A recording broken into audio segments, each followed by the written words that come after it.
All right, welcome. This is Orion Rising. I am your host, Leonard O'Neill. Good morning, good afternoon, good evening, or good morrow, depending on where in the world you are tuning into the show. Share this out, share this out, share this out. All right, welcome everybody. It's Friday night, at least for me anyway. Reese, welcome. If you're in Australia like Reese, it's probably Saturday morning, but it's Friday night for me. The law of one.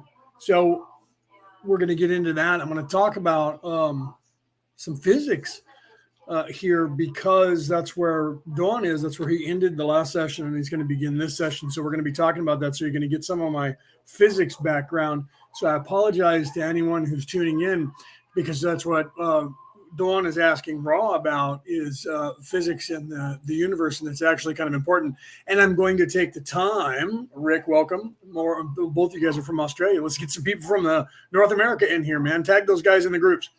Get them in here, or at least share this guys into the group so we can do that. So this session that we're on, they open with talking about physics, and I wanted to get into that and talk about the guys that they're talking about in physics. So Dewey Larson, if you tuned in last week or the week before, there was a couple of references to Dewey Larson. So I wanted to talk about that and give a little bit of his ideology, and then move forward and explain some of the issues and then explain why I'm no longer in physics. I was going to be a physicist. I was a physicist.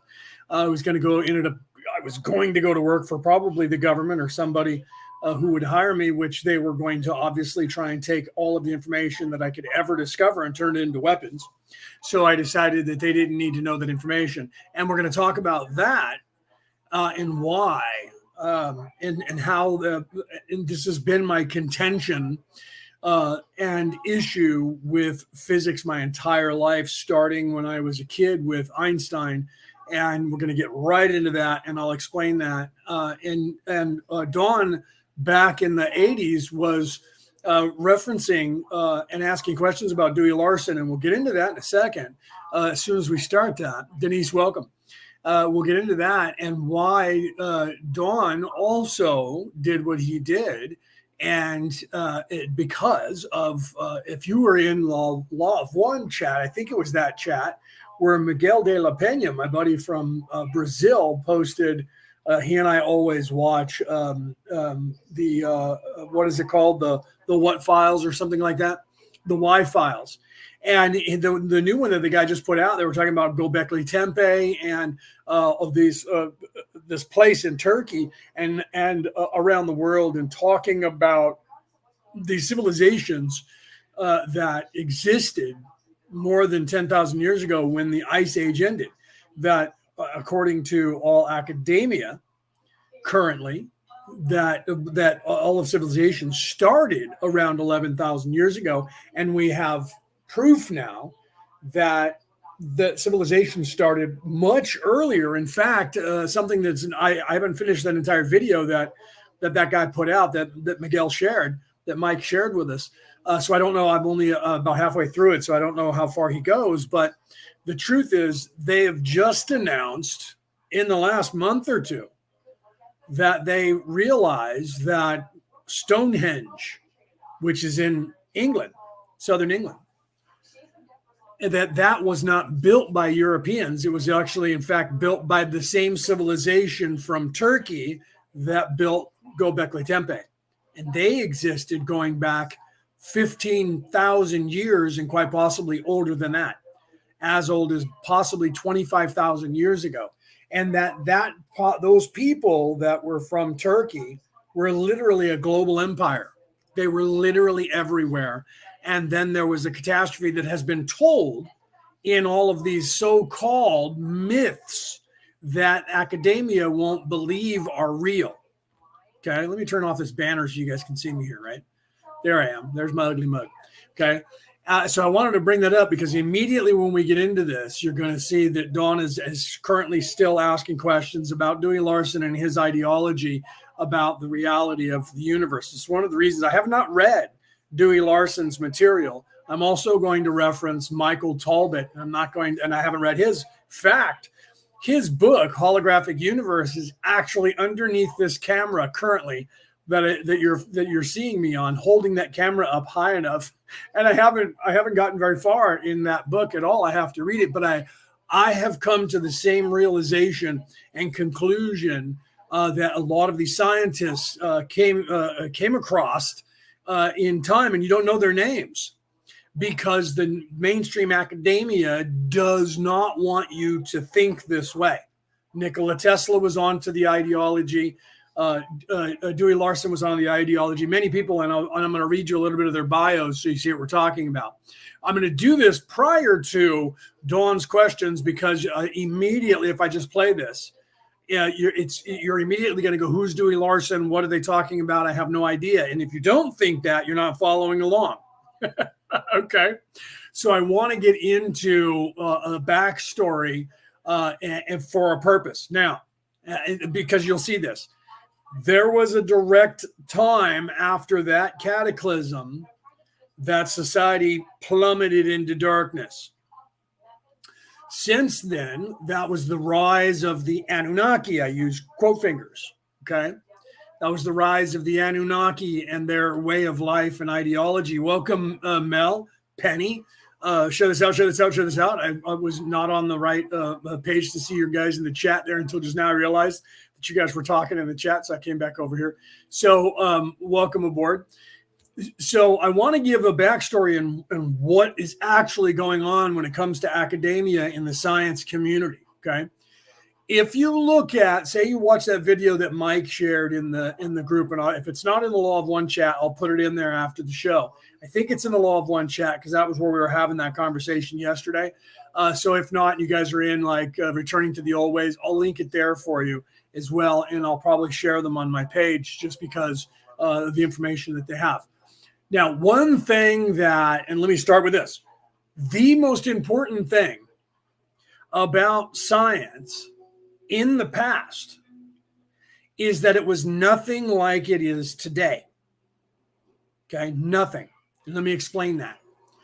In the past, if you look at history, every time you find an ancient observatory, every time you find ancient scripts by these people who were looking at the stars, all these people who were coming up with the philosophical ideologies, the Greeks, the Egyptians, the Romans, all of those people throughout history, if you go back in history and look them up, you're going to find out that it wasn't like now. Now, in the academic world, when it comes to anything, everything is separated into one little teeny box. People spend their entire life only doing that. The reason I say that is not a bad thing because people become specialized in a certain thing. However, it is detrimental to certain things. Physics and science is one of those things. Nowadays, most of academia, all of academia, the nuts, funny, sorry, miss typo of the mouth. Literally all of academia, there I go again with the macadamia, and I just ate lunch, that's funny, is forced by those who are paying for them to research to not be in any way religious or spiritual. Can't have any part of that because anything that you say that is on that scale or comes from that mindedness makes what you're saying null and void and you an idiot. That is the truth of what's going on in the world and has been for 10,000 years, maybe 5,000 years, definitely since the Renaissance, definitely for the last 1,000 years, the last 1,500 years, okay? If you go back in time, you see the burning of Alexandria, you see that the Renaissance was burn all history and books to start afresh and anew. And by doing so, all information that was of any kind of philosophical thought that was not secular minded was taken out of all canon, taken out of history and tried to be destroyed from history. Why is that important at all? Okay. There's a reason that that's important.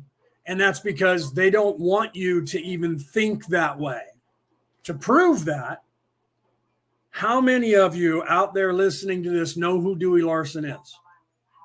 Probably none of you. I'm going to read you a little bit of his bio.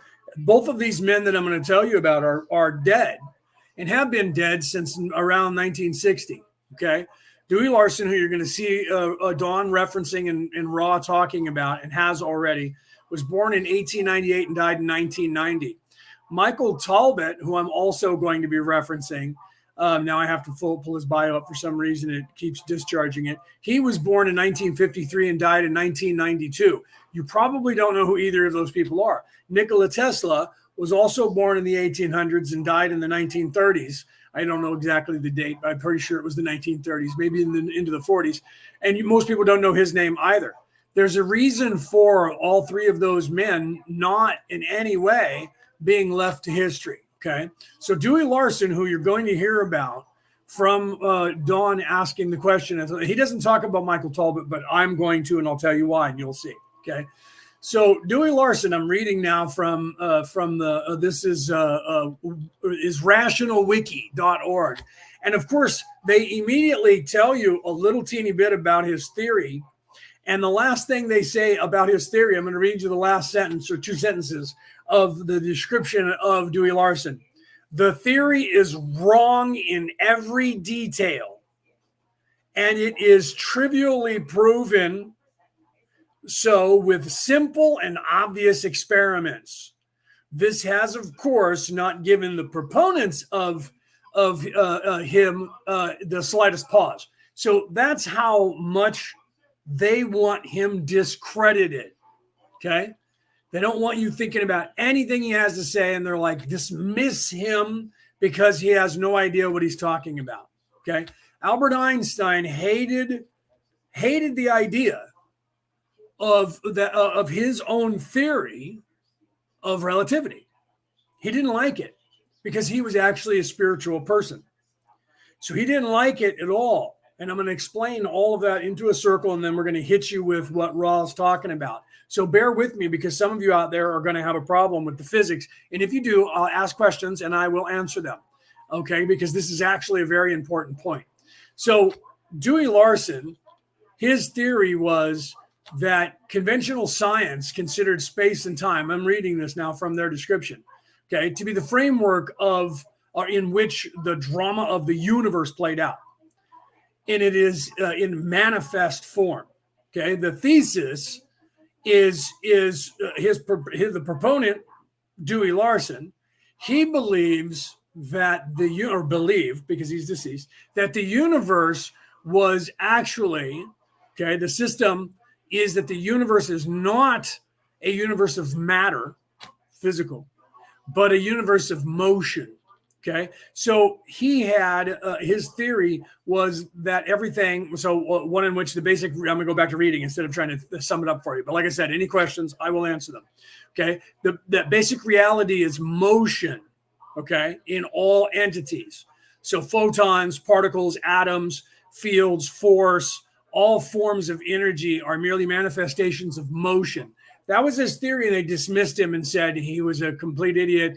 And because his theory is called the reciprocal system. And reciprocal means basically, and this is why I bring this up, reciprocal means that one thing affects the other and one thing can't exist without the other. You can't have time without motion.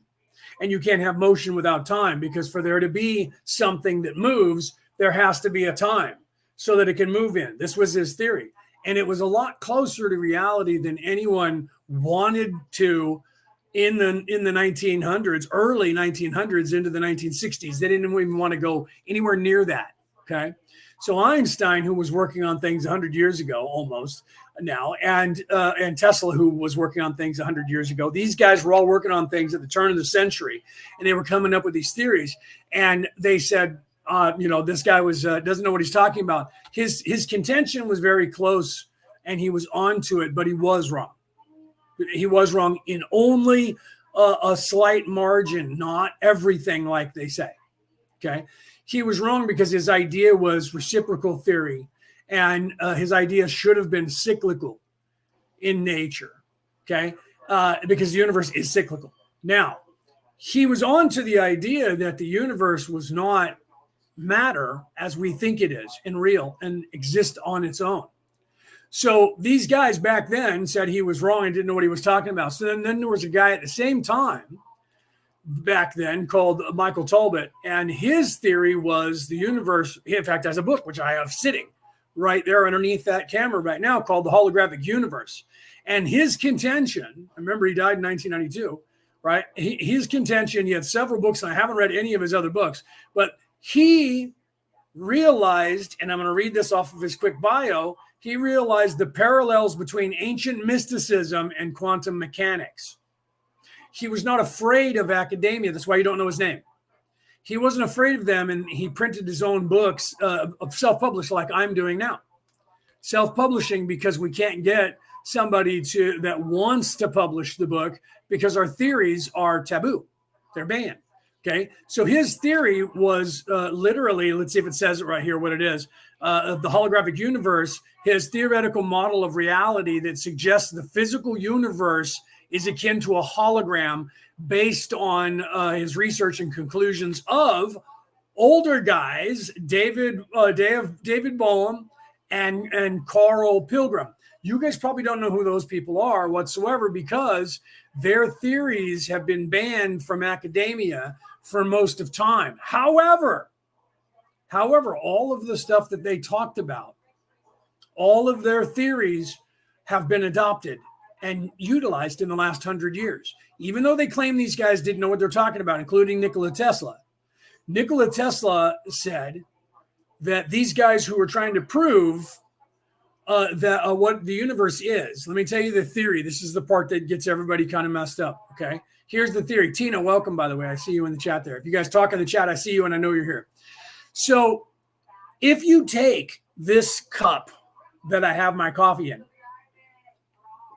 if you take that cup and you try to decide the volume, not the inside volume, but the makeup of the cup itself, you go down to the subatomic particles, the quarks, protons, neutrons, all of that stuff, and you look at that stuff as well and as best you can, you're going to find out that the physical matter of that cup is made up of only 10% of the things that are quarks, protons, neutrons, and all of the subatomic particles. So there is a bunch of space in everything we call physical matter. If you guys ever saw the movie, the Buckaroo Banzai, Cross the Eighth Dimension, they talk about that theory in there. Peter Weller, who was a science professor at MIT, okay, who taught physics at MIT, starred in the movie, all right, as Buckaroo Banzai. And he says in the movie, he takes a rock and he says, you can take this rock and you can pound it into dust and you can sift through it for the rest of your natural born lives, and you won't come up with only but 10% of what this rock is made of. There's still 90% of something that is separate from what we call matter in this physical, in the mountain or anything. And the theory of Buckaroo Banzai was that they could cross over into a different dimension that was in that space. It was that theory was kind of weak, but their idea of separate dimensions, parallel universes, was actually very sound. Okay, and that movie came out in the 80s. So a lot of us in the academic world, we looked at that and went, "No, they're using real theory on that," but they were kind of making it seem like you were going into the mountain itself, and that there was a universe inside the mountain when they were actually passing through that 10% barrier of this reality, and then by doing so they were actually going into another universe, and you kind of got that. So they were trying to hide some of the theory by pretending that it was very dumbing it down and acting like it was. We were going to go inside the rock itself, and that's what's in there. Is in that rock is something, and that was truly what they weren't. Anybody who knows physics and they saw that movie, they were like, I know what they're actually saying here, and they're hiding it. Okay. So that movie is a great movie. It's a cult classic because of it, because the theories were sound. Now, I say that because back in history, all of the scientists who were looking at astronomy, astrology, looking at the universe, your physics majors, and all the people who wrote down things that all of science is now based on, our mathematics, right? Everything is based on these guys, and they were all spiritualists. They weren't selling a religion, but they were very spiritual. And they were looking into things from the aspect of not just what they could see, taste, touch, and smell. Okay, come back forward in time. All of the academic world are basing all of their theories on these guys and denying more than half of the reality of what those guys were talking about and pointing to. Some of us, apart from them, started realizing that, and we saw that, and we realized, I will say, and I always have my entire life, that the physics that are on this planet is a lie, it is fake, and it is literally denying the other half of the universe itself, and they'll never figure anything out. And they know it. And I know that they know it because I know people that have been working with them in the background that they don't tell everybody about in the places like Skunk Works and Lockheed Martin and those places. And they are getting on to free energy and working in 0 point.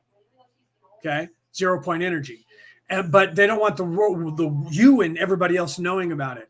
So you have to sell out to them to get them to let you to further it, unless you do it on your own and then you don't let them know about it.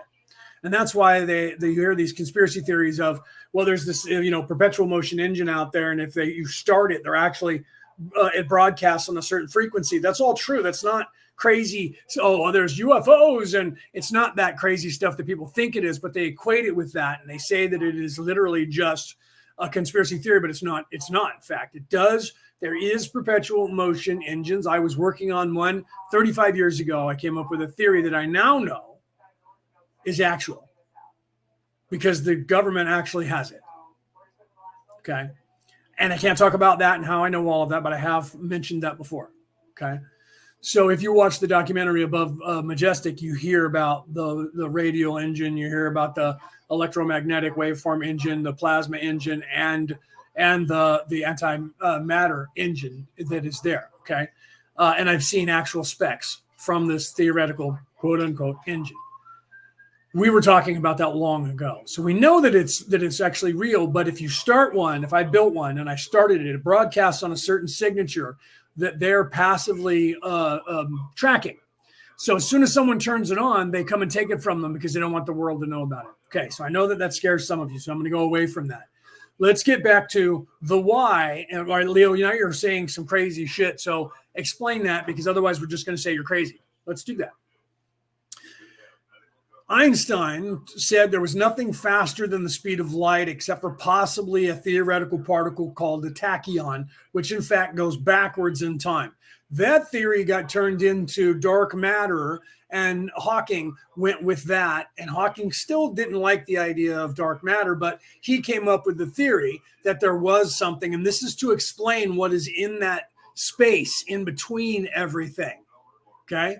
So literally, if you look at space itself, you get outside of our planet and you're in space, it's a vacuum. There's no oxygen there. Most of it is again, that's only space itself is only made up of, they know for a fact, is only made up of 10% particles. And there's a 90% something else that is bonded and holding all of that together in some sort of ordered manner that they can't figure out. And so they call that dark matter. That's how they get around it. This is the same theory that all these other guys were talking about. Now, let me show you. Everyone said Nikola Tesla didn't know what he was talking about, but then when he died, the federal government of the United States would kill anyone who got near his stuff and sent Donald Trump's uncle in to raid all of his stuff and take everything and confiscate it. So if the man had no idea what he was talking about and was a joke, like everybody said, why is it that all the theories since then have been based on his theories, but he never got credit for anything? And if you're out there in the science world, you know that what I'm talking about is accurate. Okay, let me take my glasses off because I'm not reading anything except for the chat. Okay, so again, let's go back to holographic universe. Okay, I just read you Talbot's theory. I haven't read his book. I have it there. And I've read maybe, 6 pages or something in it. I've never finished it. And the only reason that I got it was because I wanted to see how close he was. Okay, how accurate he was. Because you have to remember, he died in 1992, right? Isn't that when Talbot died?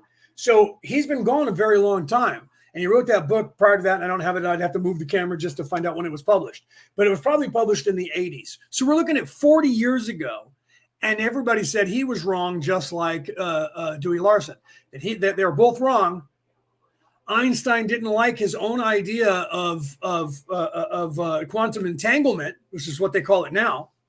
So here, let's go to Tesla again. Now, Tesla said, all of the guys now are trying to figure out what that space is that the ancients called the ether. Okay. What is that stuff that they called the ether? So he was referring to it, and they used to call it ether. Up until about 60 or 70 years ago, they still referred to it as ether, which is an ancient Greek word.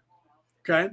So when I'm referring to ether, I'm referring to that stuff that is in space, everything. Nowadays, you would know it as the Force from the Jedi ideology. That something that is nothingness that binds everything together. So they said there is nothing there. There's nothing there. However, Einstein's theory of relativity was we can't figure out what's going on, but one particle here on Earth and a particle on the moon or further away, it seems to be connected to one another. And when you identify those, if you make a change to this one or to say destroy it, the other one dies at the exact same time. If you add energy to this and it spins faster and gets more excited, the other one does as well. Science was like, what is that? That has been furthered from his relativity theory to quantum entanglement. Quantum entanglement is the idea, okay, the idea that something in the universe is allowing energy and motion. You see where I'm going with this now? Energy and motion to transfer faster than the speed of light from one particle to another particle. This is where we get into string theory and where we get into entanglement and where we get into dark matter. These are the popular theories trying to physically explain the properties that these guys who were discredited 40 and 60 and 70 years ago as idiots is now the mainstream ideology. Nikola Tesla said the academics who are trying to prove ether, they're trying to prove that, and this is back in his time, so in the late 1800s into the 30s, they're trying to prove that ether is organic, physical, organic, okay? Physical, organic matter. And all of their theories fail. And what I have done, this was him speaking, what he did was assumed that the ether was mechanical. And if he assumed the ether was mechanical, all of his theories actually worked out properly. And then they said he didn't know what he was talking about and he was an idiot. Then they stole all of his material as soon as he died. Okay? And then all of a sudden, Einstein's theory of relativity became quantum entanglement. And then we had to explain how that worked. And Hawking came up with dark matter. Okay? So what does that mean? How is that tying in? I have to explain that to you. I know I'm going on a long time, but this is very important. How does that tie in? Because the holographic universe suggests, and this was what Talbot was suggesting, and Tesla, and Dewey Larson, everyone, and the guys before that, what were the names? Let me pull that up. These guys were from the 1800s. Were they here? They based the stuff on. Now I can't find it because I'm looking for it. Right? Now I can't find it. But there was two other guys that the stuff was based on, which was in the 1800s. That most people nowadays have no idea because they've never even heard the name. The reason for that is because they were discredited because they were believing in this ancient mysticism and metaphysical systems were somehow tied into the natural universe, and that it was in fact not physical organic matter, that it was something else. And the holographic universe, the theory suggests that some of the universe itself, that 90% of the universe that is not particles that we physically can track, is in fact holographic in nature. Einstein didn't like that idea because he wanted everything to be physical. So he didn't like his own theory, which was then furthered. Tesla said those guys are idiots because they're trying to prove that it's organic matter. And when I assume that it's mechanical and that it's going to act mechanical, which means that it is in fact invented, that it is a hologram, that it is not physical matter, that everything works. When I assume that 90% of the universe is in fact a hologram. So then you have Michael Talbot, who also came up with that theory, wrote a book about it, many. And his theories were based purely on the idea that these academics from thousands, tens of thousands of years ago, who were the rock stars all the way up until about 1,000 years ago or less, they were people who knew everything. They were not just somebody who looked at physics. They were somebody who knew spirituality. They knew astronomy. They knew astrology. They knew all of this mysticism. And people were like, oh, well, yeah, but they also called like Jupiter or Venus a god. They weren't the same people that were doing that. But when they did that, it was a different reference. People think, and that's also something that's been changed. People think that when they were referencing gods, they meant the creator of the universe. Yet when you looked at their science and said and suggested that to yourself and said, let's see if that's what they're saying, there was a different level of what that thing was, and that there was a creator of the universe way at the top, and there was sub-levels of creation and things that were sentient or acted in a mechanical way that were non-organic or possibly organic that had a lot of power. So they would call that a demigod. That word demigod, the demi hyphen dash part, has been wiped away from your imagination, and it was the gods. And therefore, because if you look at the ancient Egyptian writings, the Book of the Dead, for instance, there's a god who created your left pointer finger, and a god that created the knuckle, and a god that created the... So they didn't think that everything was the creator of the universe, but that it was something that was doing something to organize a knuckle, a shoulder. And they gave that the power of creation. So gods were actually creation in their minds. And that was wiped out of everything in history and academia by saying they had a god for everything and they worshiped all these gods. Okay, hold on. I want to look at Rick's asking a question, and Anna said it's a good question. So let me see. He says, forgive me for my ignorance, but if it's a hologram, how come we have solid objects and materials? Okay, that's a really good question. Anna was right. That's a really good question. Right? Mel said that. Sorry. Mel said, that's a really good question. That is a great question. That's the problem that they have, and they won't address it. Okay, so that is now currently the ultimate question of the universe, because the ramifications they don't want to know about, Rick. Let me explain that as best that I can. Okay, the universe is not perfect. Okay, and let me explain this. The universe is in fact an illusion. 90% of the universe is not real. It just thinks that it is real. The ramifications of this scares them, and they don't want it to be true. It cannot be true because it has to do with the creation, and it has to do with the creator, and it has to do with everything. And evil people who are secular cannot have a creator, cannot have spirituality, cannot have any of that be anything that anyone thinks about other than the physical, which is only 10% of the universe. Why is that? Because their livelihood depends on it.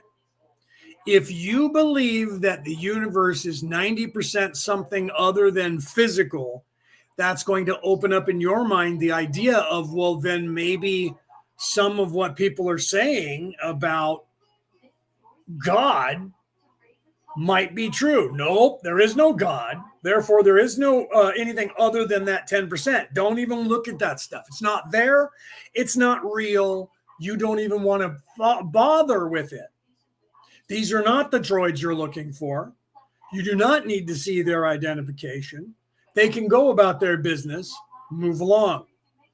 That is what they're saying. Why is that so important to them?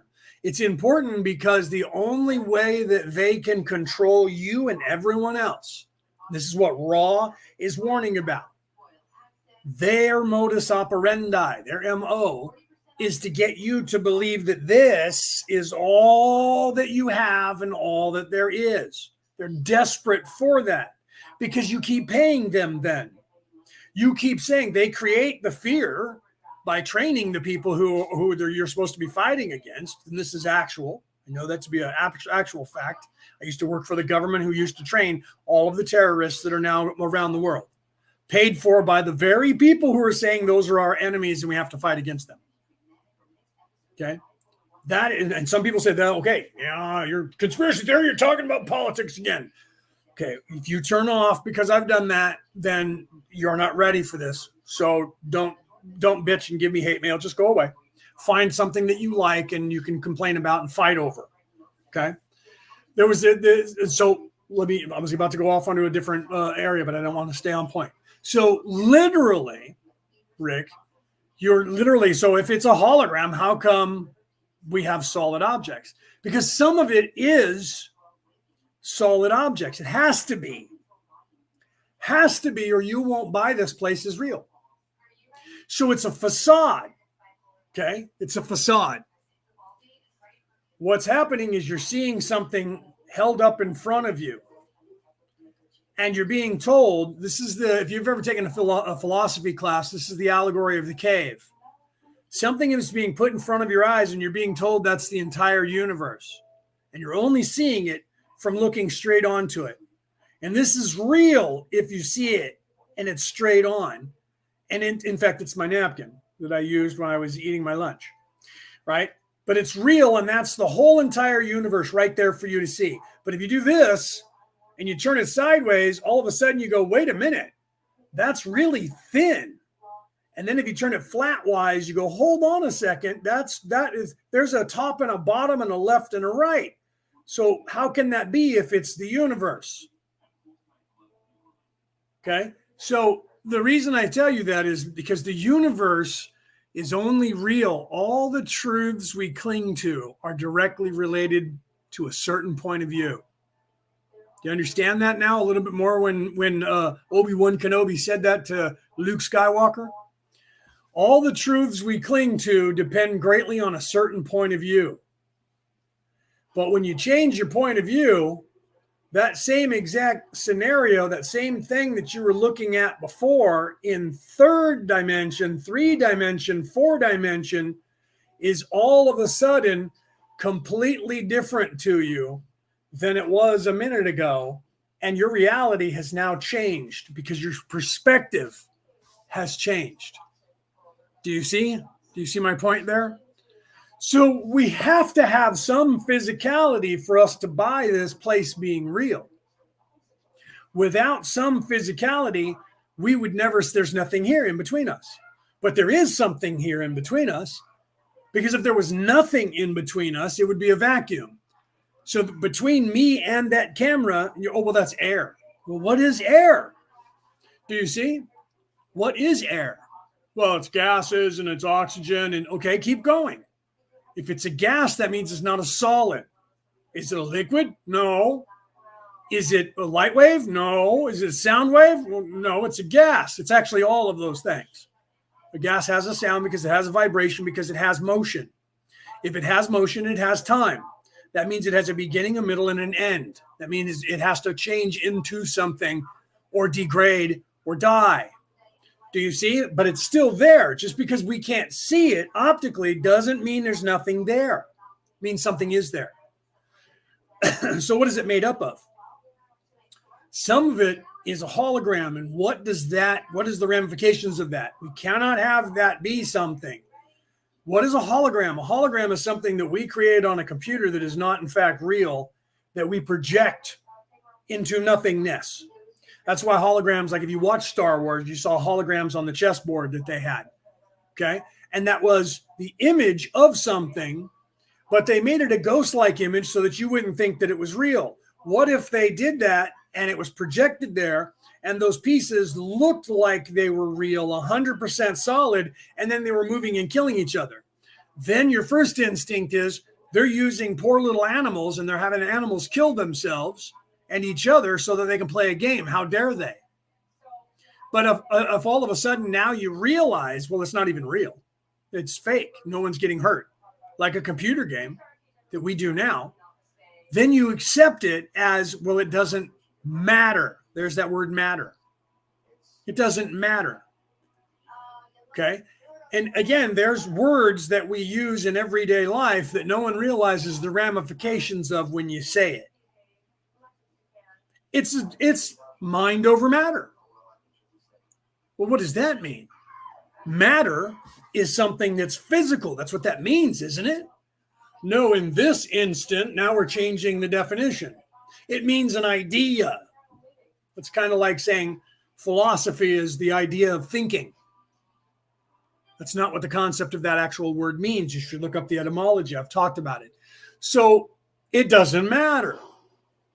So a hologram fills in the gaps. And the reason that was done, I'm going to tell you the truth now, and this is, science can't prove this, and they won't because they refuse to. The reason that was done is because this place, you're supposed to discover that this place is not real and that it is mostly a hologram, because that leads you to something that is different from the physical. It leads you to the idea that there's something more going on here than just physical, and that we're not just by chance some amoeba that happened to slither up and roll up onto the ground and look up and start breathing air and turn into a fish or a snail or something and become animate and develop a brain and get upright and start walking and then start killing each other and then turn into the human race. That may have happened. That process may have happened. I'm not denying evolution as a possibility of what's happening, but I don't believe Darwinism that we were a mistake and that the only reason we're here is because that happened. I don't believe that. So they can't have you believe that. So you can't. They're scared now. They're afraid because if it is a hologram, that suggests that there is someone who created it. Do you see? They can't let you know that yet. You can't believe that. You have to stay with that 10% only and think that that is all there is. Don't even look at the rest of that. Never mind that. No, never mind that. When you look at water, is that entire, is water or any liquid? Here's water inside this glass. What's the difference between this glass that I'm tapping on and the water that's inside of it? Do you know what the difference of that is? They're both a cellular structure and they're both a crystalline structure. It's just a different molecule. One molecule taken away from that water makes it sand. Do you see? That's like air is H2O, hydrogen and 2 oxygen particles. Right? That's air. What is water? Water is O2. No, the other way around. H2O and O2. H2O is water. O2, you take the hydrogen molecule out, and it's air you breathe. So literally, air that we're breathing here and water that we drink is one molecule attached to 2 oxygen molecules difference. So this air is only missing a hydrogen molecule to make it liquid. Do you understand that? One molecule makes this liquid from this air. You can introduce that molecule into the air and make water out of nothing by attaching 1 hydrogen to 2 oxygen molecules. O2 is 2 oxygen molecules. I'm breathing it. H2O has hydrogen attached to the 2 oxygen molecules. Do you understand? So, or a hydrogen with 2 oxygen molecules attached to it makes the water. So your reality is made up of what you think is this physical flesh, and that's all they want you to think about. But by combining one more molecule to something, it changes that entire thing into something completely different. Again, your reality and all the truths you cling to are directly related to a certain point of view. If you were only shown this and told this was space, and that this direction of this being flat, and you would be very linear and very two-dimensional in your thinking. Okay. And then if somebody all of a sudden did this, you wouldn't understand what was happening to you. That's the allegory of the cave. Let me explain that because I mentioned it. The allegory of the cave is a theoretical argument of what happens when. The theory is you take a human being and you tie him in a chair, in a straitjacket, however you want to say it. Before straitjackets, it was just tie him up so that he can't move. And you have him facing inside of a cave, facing a wall. Behind him, you start a fire and keep that fire burning forever, all the time. But he's tied completely and he can't look around. He can only look straight ahead. And that is all. And then if you talk to him as if you're God from behind him where he can't see you, and you explain to him, and there's no shadow of you or somewhere where he can't hear you, you explain to him that that is the universe, and that's what he's going to believe, that the images dancing on the wall from the fire, and if anybody moves behind him, they see a shadow, and the shadow, because fire is erupting, your shadow is going to be multiple shadows moving. That is what he's going to get used to seeing and what he's going to think of as reality. He's not going to know anything because that's all he's ever known. Then you take that same person after sitting in that chair for a couple of years and you immediately take him outside and tell him, open your eyes. And all of a sudden he sees this reality. There's a good possibility he's going to lose his fucking mind, pardon my English, freak out, and be scared to death and possibly die of insanity and fear.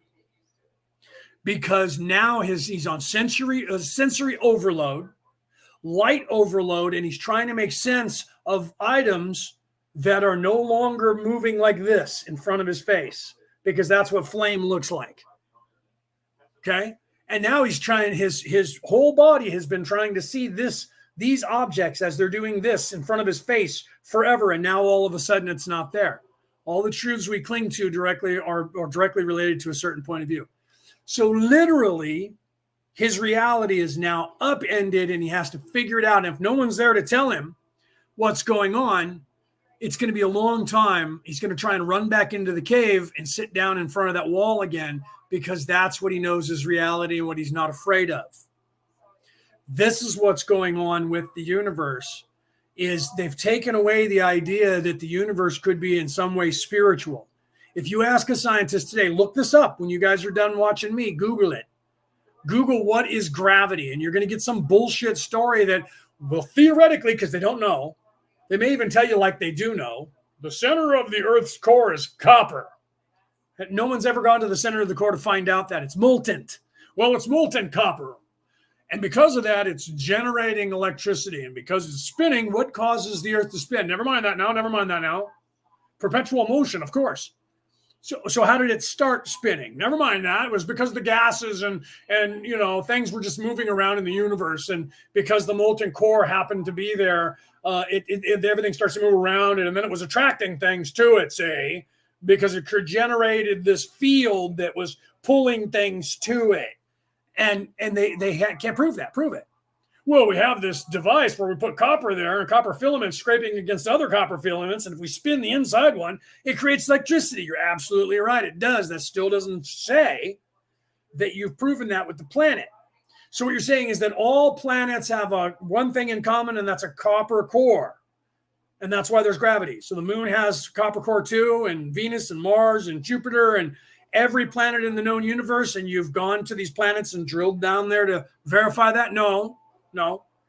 Okay, so how do you explain how some planets have more gravity than others?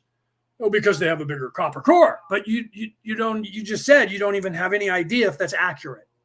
You just know that copper can generate electricity by having copper filaments move against metal or move against other copper filaments. And so the friction causes electricity to form because of the friction, and you can siphon that off and use it. So because you can do that, you just assume that you know what you're talking about, and the universe is working that way. So the theory is just as weak in real truth. Scientists will tell you we actually don't know what gravity is. If it was an honest one talking to you, he'll tell you he doesn't know what it is. Okay? They really don't. So they don't even understand how gravity is formed or generated in the universe. And yet they claim they know everything about the universe. But yet all of their math has now suggested, they know this, you can look that up. All of the math and their theories are, it appears that there's a lot of the universe that looks like it's a hologram. So these guys who were back, 60, 70 years ago claiming that the universe was holographic were stifled and told they were stupid. And now it is the mainstream idea of the universe, that there's more hologram to the universe than there is matter. So it does, in fact, matter. Okay. I've known this since I was a kid, and I've talked about it, and people said you don't know what you're talking about. And now all the things I said when I was a teenager are actual theories now. And it's not because I read these guys' theories. I read the theories of all the academics that were told and only discovered these guys later on, and I still haven't read them.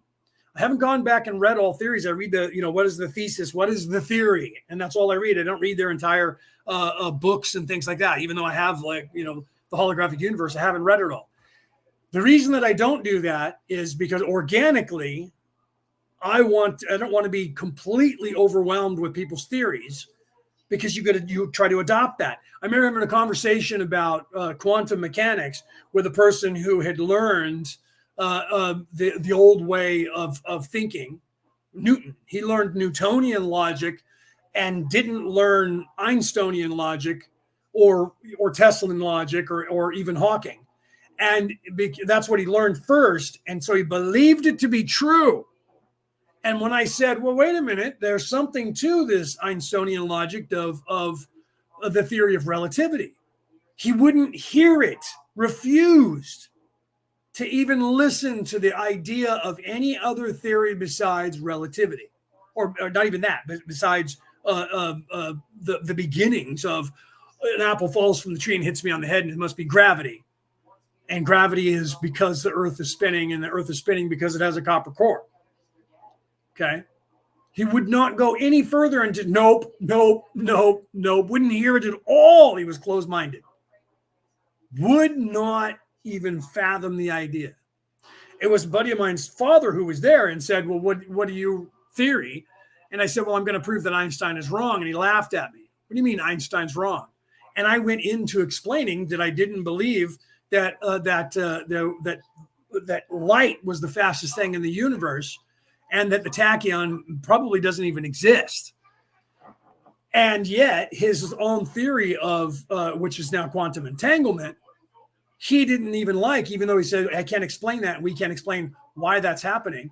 I said, I believe that there's something else there, and that there's this something out there that is this 90% of something else. And I didn't even know who Nikola Tesla was at the time. And he asked me, do you know who Nikola Tesla is? And I was like 15. I didn't know who's Nikola Tesla. He said, you need to look into that. You need to look into Nikola Tesla. And when I did, I found out his theory of the ether. I was like, the ether is something, but it's not what they think it is. And it's not matter. We know that. It's something other than that. And then when I read Tesla about his theory that it was mechanical, I was like, that means that it's, and at the time, computers weren't really here, so we didn't know what a hologram was yet. We were just kind of onto that theory. But I started thinking, what if it's a hologram then? That means that it's fake. That means someone had to create it. Someone had to create it. It's fake. We have discovered how to create holograms by using computers. With our mind, we've designed the idea of a hologram into reality, because somebody came up with the theory of it, right? And guys in science fiction writing come up with these theories, and they make something up and they write it down. And then science looks at that and says, I wonder if that's anywhere near a real theory. And then they might talk to the guy who wrote it. And usually they find out he was trying to describe something in the universe. And most of these guys who are science fiction writers are actually guys who are very spiritual and know a lot about physics and logic and astronomy, but the world doesn't know about it, and they don't want anything to do with the academic world because of their theories. So they write a fictional story of science fiction, and they put their theories in the books that become movies that you guys watch. That's why they have the whole entire series. You can look up that how Star Trek changed the world, because everything they had in Star Trek became reality afterwards. Do you know the laptop or the what's that one called that is just the board, whatever that's called? I forgot the name of it. That was in Star Trek back in the 90s when we didn't even have flip cell phones or smartphones yet.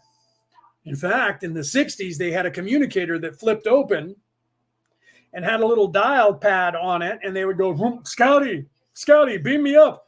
And they would open it up, and it would go, and then it would go, Scotty. And then it would call Scotty. The first cell phones, when they made the first flip phones, opened up the same way, and then you had voice-activated, call Mom. Mom, Scotty, beam me up. So literally the cell phone became the communicator that was in Star Trek. And then later they had the tablet. That's the word I was looking for. In Star Trek The Next Generation in the 90s, when the internet was just starting, they had the tablet, and they would have this tablet, and there was a little handheld computer that was square, flat like this, black, handheld computer on the face, and they would either write with a stylus on it or use their finger. It's exactly what was invented 15 years later. We still have them. Okay? So the only thing they couldn't figure out was the transporter, how to break down your molecules and transfer it through the computer and shoot it through space and have it caught by another computer and reconstituted on another pad. They've been working on that idea, and the only time they got onto it was when Abrams got a hold of the movie, and they had it in the script where they were trying to beam somebody when they were at warp. And somebody from another reality in the future was back in the time in the different reality and gave the information to Scotty. And he said, I never thought of the idea that space was the thing moving. That means that it's a hologram. That means that you're not actually moving. Space is moving and you're the constant. You're moving. You think you're moving through space because you think matter is moving and the space itself is stable. What if it's the other way around and space moves? That's how computers work now. If you're playing a video game and you're in there, your little character is not moving. He's standing in place in the air. And all of the graphics are moving towards you. And then when you turn, your little character is not running through that little teeny world. Your character is directly in front of you, and he's the only thing there that's stable. But your point of view is moving. That's what they're starting to realize, that the universe is actually more like that, guys. So that's why here time works, because we believe this place it has time. So I have to have motion, and motion has to take me time to do it. You get outside of time in a place where time is a constant, everything is now, instead of time being separated and being a constant stream. That's how our perspective is here. Outside of this place, when you leave the third dimension and go to the fourth dimension, time is only the distance that it takes your physical body to go from one place to another. Your physical body. You start learning to project and leave your body when you're here doing astral projection. It takes no time to get anywhere. You just are there. That concept is reality. Once you shift from your physical lower three chakras to the upper three chakras into the spiritual place, you start being able to do that. Leave this physical body and realize you still exist. That's the whole purpose. This is why the academic world can't have you even fathoming or thinking about the idea that some of space might not be real, because that would say, if it's not real and it's a hologram, then who created it? They can't have you thinking about it being created by anything or anyone. It has to just be, and you're just in it. There's no reason for us being here, because we just developed, and this is all there is. Keep giving me your money. Shut up and sit down. If you believe in a God, wait for him to come back, because he's going to come get you someday. Promise. Okay? And now I'm going to start. I know I've gone an hour, but you need to know that, because that's the truth of how the universe works and how academia has been working sets a certain time. And when my book comes out either this year, I'm hoping to get it out before the end of this year. The publisher has it, and it's in the editing process right now. And it's going to talk about what I just talked about in that book. And then what I'm going to be talking about while touring that book and in my next book is going to be stuff they don't want you to know about. Because if you think that and you know it and you follow that, you're going to go, wow, wait a minute. So that means 90% of the universe is not actual. So what is it then? If it's a hologram, then there's a creator who created it for a purpose. Changes your entire perspective of the universe itself, because now you have to acknowledge there might be a God. There might be something other than the physical plane. They can't have you thinking that ever. That's their modus operandi. All right. So now, after I've done that for a whole hour, you're going to get what's happening here a little bit better when Ra asked about Dewey Larson and whether or not he was right. Okay. In fact, they've added this. If you look up Dewey Larson, most of the places immediately add the law of one and the section where Ra says Dewey Larson was right. So the people, his family or his foundation, have embraced the law of one as, look, the law of one proved and was proving that Dewey Larson was correct, that his theories were correct, and Dewey never lived long enough to hear that happen or read the law of one. But I just looked him up, and the first thing I found was Dewey Larson's theory, the law of one. And I read there, and then it has the actual quote from the what you're about to hear of Ra talking about Dewey Larson and from last week. So the session, last week's session and this week's session that we're on, 27 and 28, I think it is. And Dewey Larson's people are proud of that. They're not even there because everybody says, oh, his stuff was so wrong and it was easily explained away and the whole thing was bullshit. Well, it's not true. Okay. So let's start with the law of one, right? So you guys listen in here. And like I said, you'll understand this a little bit more. Still, questions, I will answer them. Okay. Because this part is probably the most pivotal part of the law of one, because it is literally starting to try and expand your consciousness to the idea that there is a creator and that something was created. If it was created, then there has to be someone who did it. There has to be an actuator. Okay. So if something is created, there has to be someone who created it. Okay. And then the world does not want you to know that. You can't. It's desperate to have you not ever fathom that, because that's going to pull you away from the third dimension and all what you think is reality, turn your reality completely upside down, and have you then going, so all the stuff everybody was saying about myth might actually be true. And you're going to take another look at your entire existence, history, physics, everything. They can't have you doing that. All right, I'm going to do a sound check. Let me know if you guys can hear the law of one, okay? And then we'll just go and you'll see what I'm talking about. February 22nd, 1981. 28.0 Ra, I am Ra. I greet you in the love and the light of the infinite creator. Rick, don't be sorry that you went on that tangent, bro. There was nothing wrong with your tangent. So what did you say? Yeah, I remember Battlestar Galactica. That's another one that's really good, especially if you watch the one from the 90s. The 70s, they couldn't do it justice, but they're kind of giving the taste of it, the old one from the 70s. When I was a kid, I remember watching the reruns of that, and I was like, wow, this thing's kind of cool. And then when they redid it in the 90s, I was like, oh, hell yeah, because they did it right. So if you guys want to watch a mini-series, it's a three-season mini-series that had a beginning, a middle, and an end. And it's called Battlestar Galactica, and half the people that are in it you now know because they've been in all kinds of stuff and they're all stars.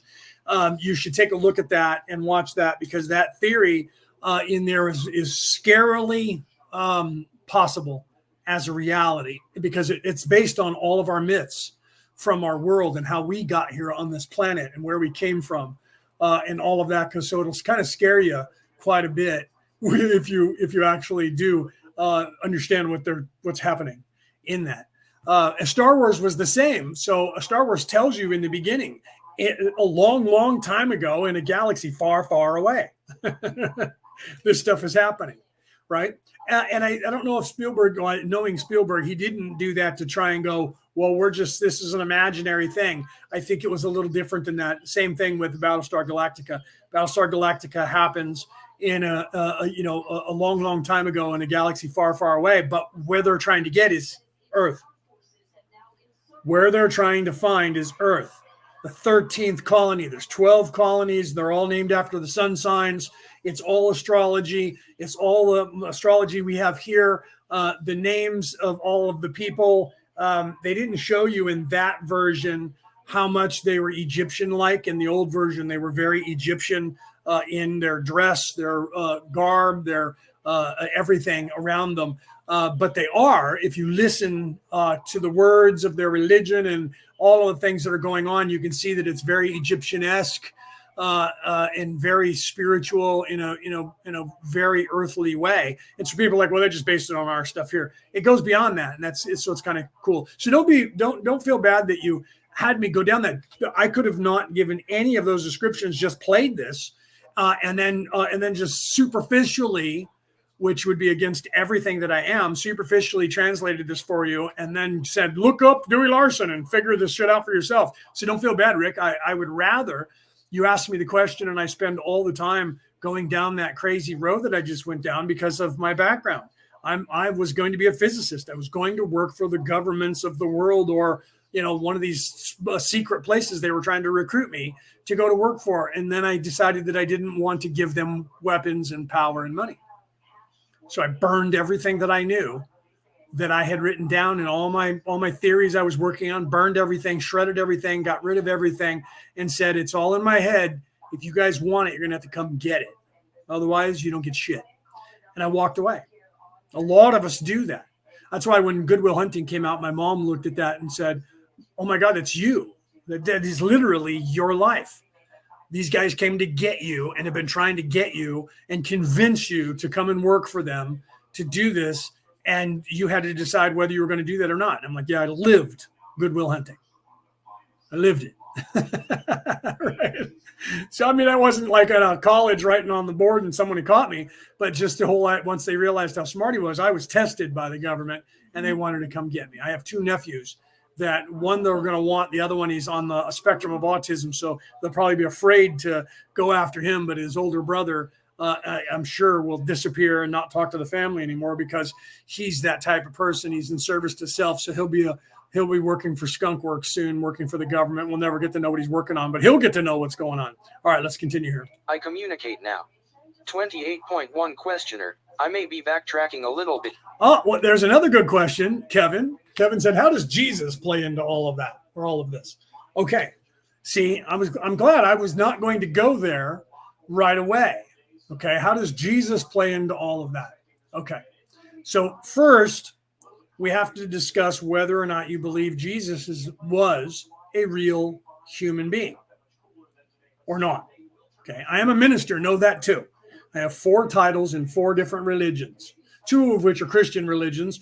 But if you ask both of them, they're completely different than the other one.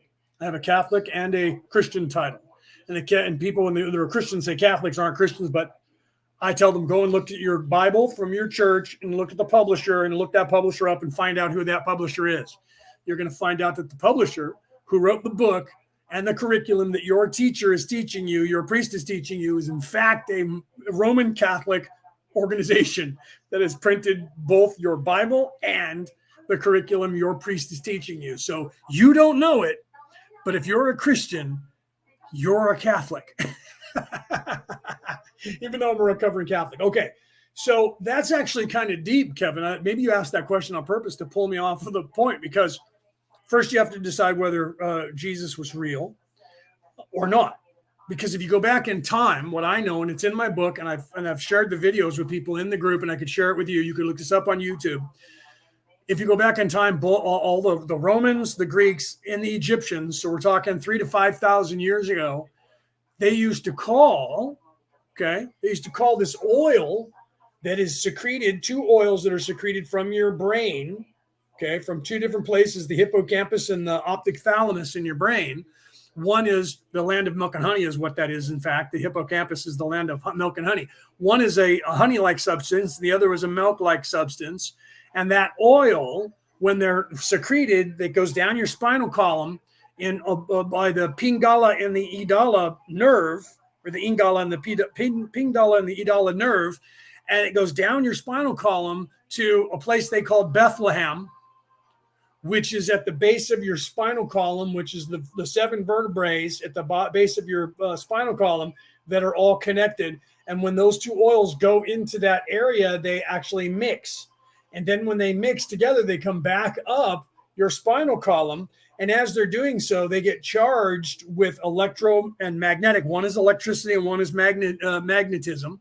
They meet together and become an electromagnetic wave in the oil, and it goes back up your spine. And as it does, it picks up the charge of all of your chakras, and it goes back up into your head and goes through the claustrum in your head, which is the chimney, where you get Santa Claus from. Santa Claus, in fact, his name was Kris Kringle. Kris means he who is like God. Kringle is the ancient Viking word. Today is a grommet hole on a sail for a ship that the rope goes through. That concept and that word came from the ancient Viking word that meant the hole in the ceiling that the smoke went out of, which we now call a chimney. So Kris Kringle means he who is like God, the Christ, Christos, he who is like God, who goes through the chimney, the hole that goes through to the open sky. So this oil would go back up into your head, into your brain, and this happens once a month in your body, and it literally happens with whatever sun sign you are. When the moon of that month goes into your sun sign for 2.5 days, the 3 days that Jesus was dead, his crucifixion and resurrection goes down your spinal column and back up into your brain, and then sits there dormant. That is the crucifixion, where it's dead for 2.5 days, 3 days when Jesus died and was resurrected. Crucified on the cross. It's in the cross in your head. It's literally in the brain, at the brain, just above the brain stem, in literally the crosshairs, which is called the tree of life, in your brain. And it sits there for 2.5 days. And in that time period, if you don't eat of the tree of life, which means living in the physical flesh and having sex and debauchery and getting drunk and doing that, for that 2.5 days, it then ascends further back to the hippocampus, to the third eye, and actually goes and releases that energy, and it charges every molecule of your brain, every glia cell, and illuminates. Jesus Christ is the light of the world. Thor cracking the sky with, Thor means thunder, Mjolnir, his war hammer, means lightning, and he cracks the sky open with his lightning. That's Thor descending to earth and going back up to, from Middle Earth, back up to Asgard, and cracking the sky and chasing Fenrir the wolf, who is covering your sky in darkness.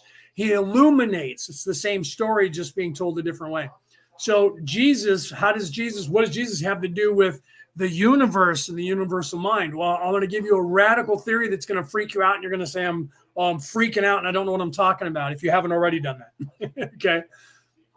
Jesus, that character who came here in the flesh to represent that and show us the way to heaven is through me, came here to die on the cross, to show you the crucifixion and the resurrection, to show you the way, okay, that the only way to heaven is through him. What does that mean? Well, the Milky Way galaxy is a collective consciousness of all the souls down at this level and at the first, second, third, fourth, right, level. That collective consciousness has a personality, and it calls itself Jesus. The Milky Way galaxy's collective conscious mind is Jesus. That's going to freak out most of the planet, because there's not many of us on this earth that are telling you guys that, because that one scares everybody. So you're a part of that, and the only way to heaven is to go through that personality. The way to heaven is through me. You have to ascend to the Christos. Christos is what they called that oil, which was the Christ. Christos in Greek means Christ. And it's a word translated from an earlier word from the Egyptians, which meant the Christ. So when you hear the Hebrews claim that Jesus was invented by the Romans to control the Jews, it is possible that the Romans said, hey, let's do this. But the fact that they did that was actually showing the world the way to ascend.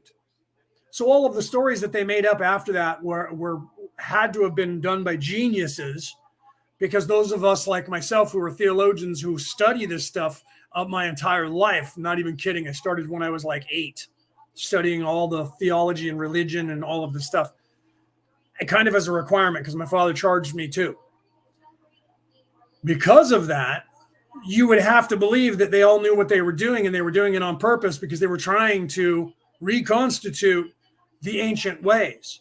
So it doesn't truly matter if Jesus did literally exist or was created. The story of Jesus is the same spiritual idea and practice that all of the ancient, including the Mesopotamians, and going back further than that, were actually trying to teach in the old ways. So even if somebody in the Roman Empire got smart enough to say, I know I have a good way of controlling these people, let's give them what they want. They want a savior, let's give them one. And what they invented was the actual way to ascend.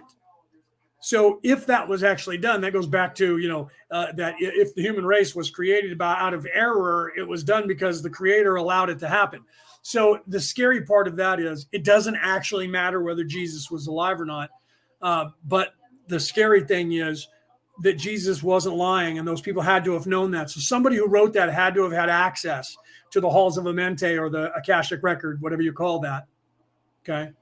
To know this, because I do, and I have that information, and I know this. The collective consciousness that you will become a part of before you get back to the creator will be the Jesus collective consciousness. You will become Jesus and then ascend from there and become something else as we move up higher until we get to the Godhead at somewhere around the 12th going into the 13th dimension. I don't know if that helps you. You might have ran away at this point, Kevin, and said that man's nuts and I'm out of here. But it's actual true. It's actual fact.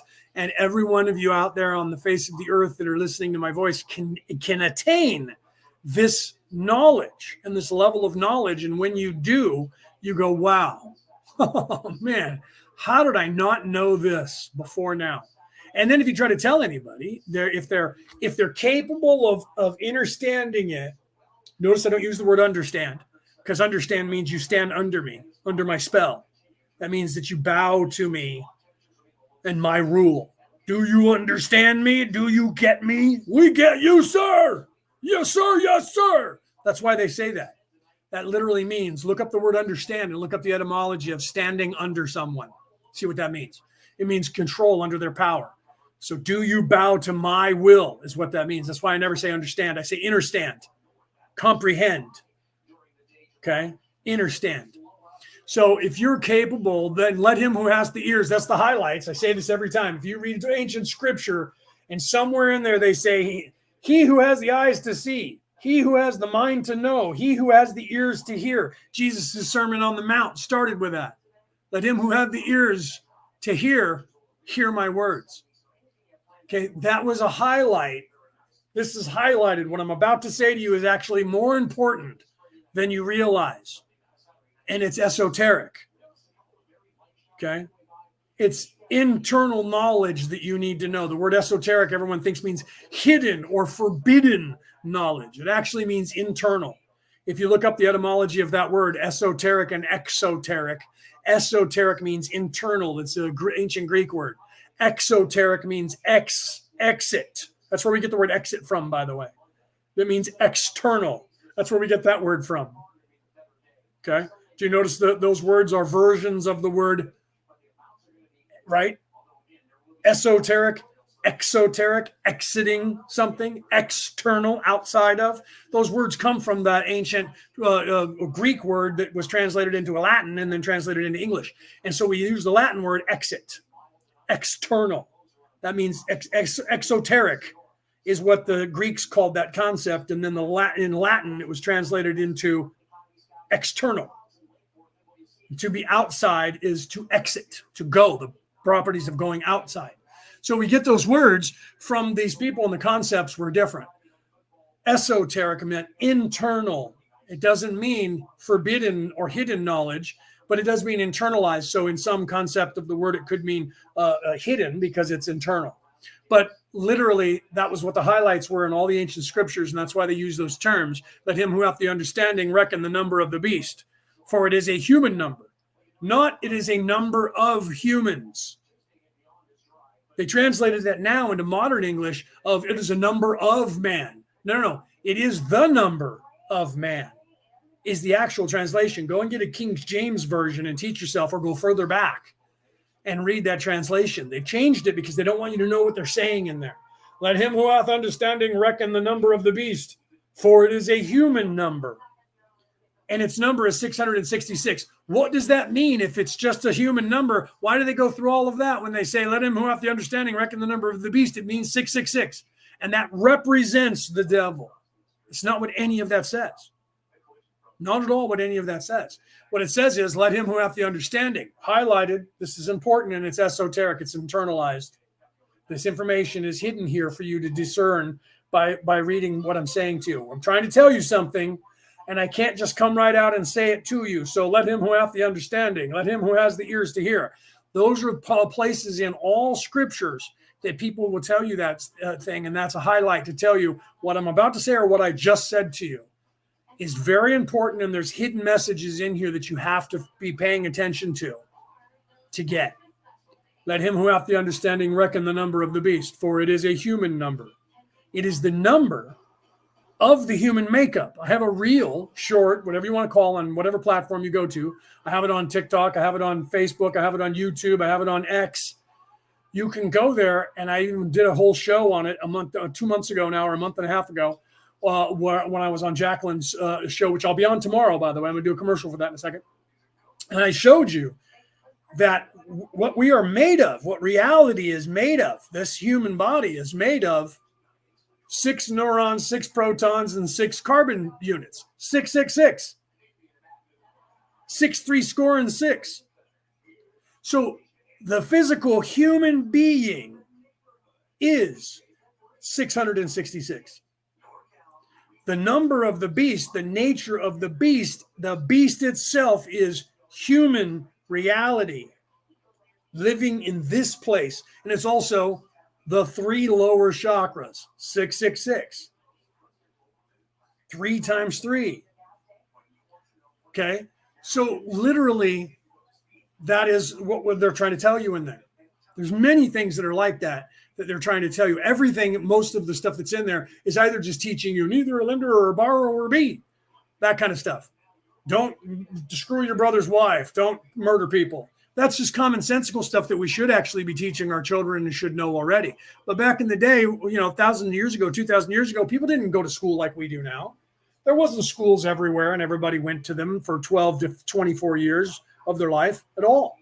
So all of that had to be taught in these books on Sundays or whatever day someone showed up. And people used to go to church every single day. That was their school. So a lot of the scriptures were designed to teach people how to become good adults. But beyond that, there was something else. And they took most of that out of the Bibles. And some of them we found in 1948. Some of them were found. They were called the Dead Sea Scrolls. And we found other scrolls around the world since then. My point here, let's get back to Ra. My point here is that most of what we consider mysticism, that they call a myth, because if you look up any creation story from any religion, the seculars who are in control of the internet will immediately tell you it's a myth. That means it's not real. They discount it as fake. There is no religion on this earth that secularism will allow you to think is actually fact in any way. It's all fake. It's all a myth. If you look up what is the Hebrew creation, they'll tell you the Hebrew creation myth is that there's a God, and this so-called God created this so-called universe. Okay? They will never give it to you in a way that is not discrediting and saying there is nothing besides the physical. Look that up. Why would they be doing that? Well, because it must all be fake. It is all fake. This is actually an illusion. It's not happening. It just thinks it is. You're not happening in this physical place. You just think you are. You're somewhere else.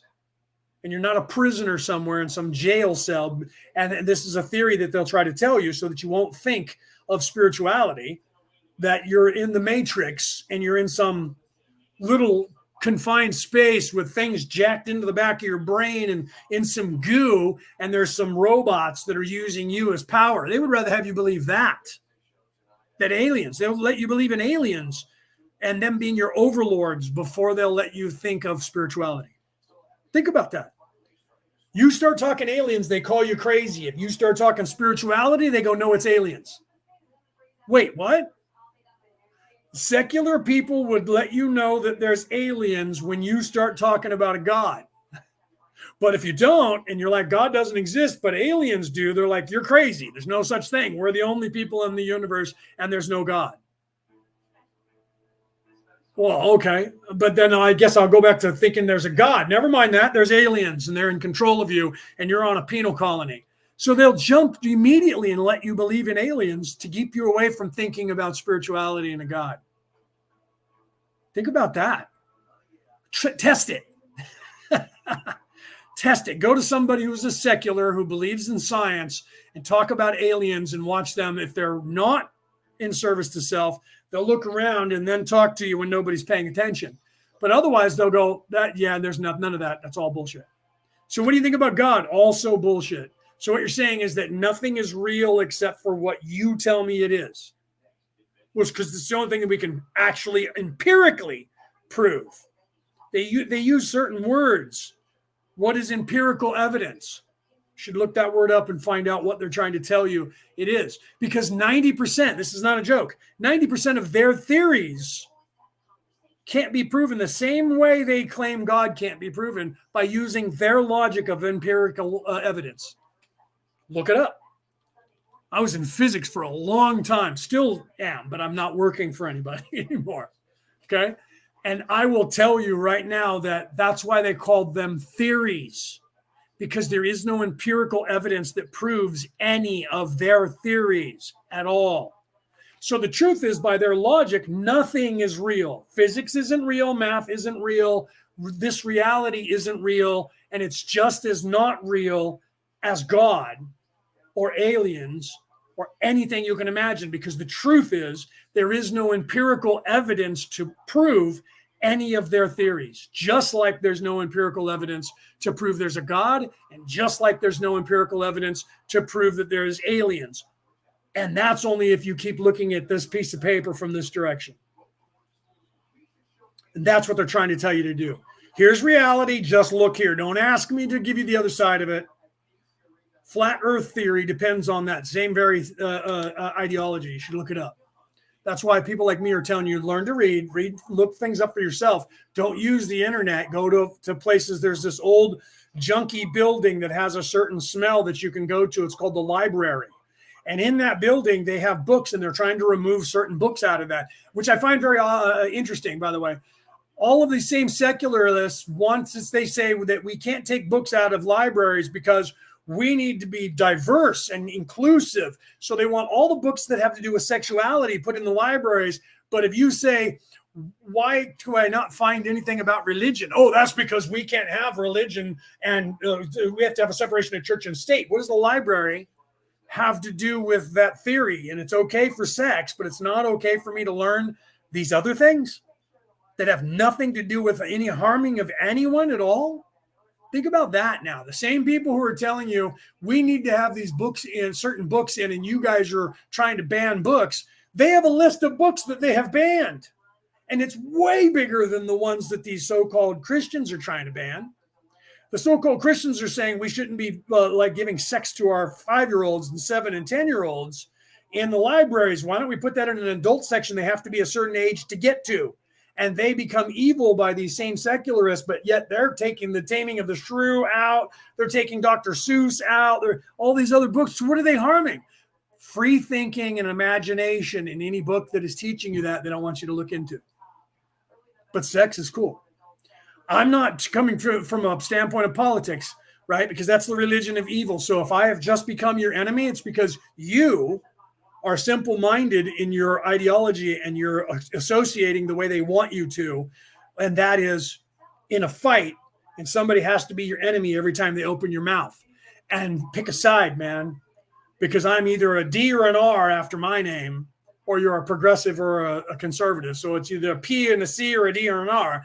And therefore, you have to be shouting past me and I'm your enemy. If that's what's going through your mind right now, then you're very low vibration and you're living in the flesh and you're buying into them holding you here. This place is trying to do it. It's not your fault. This place is trying to do it. Its job is to do that. Your ego's job is to do that.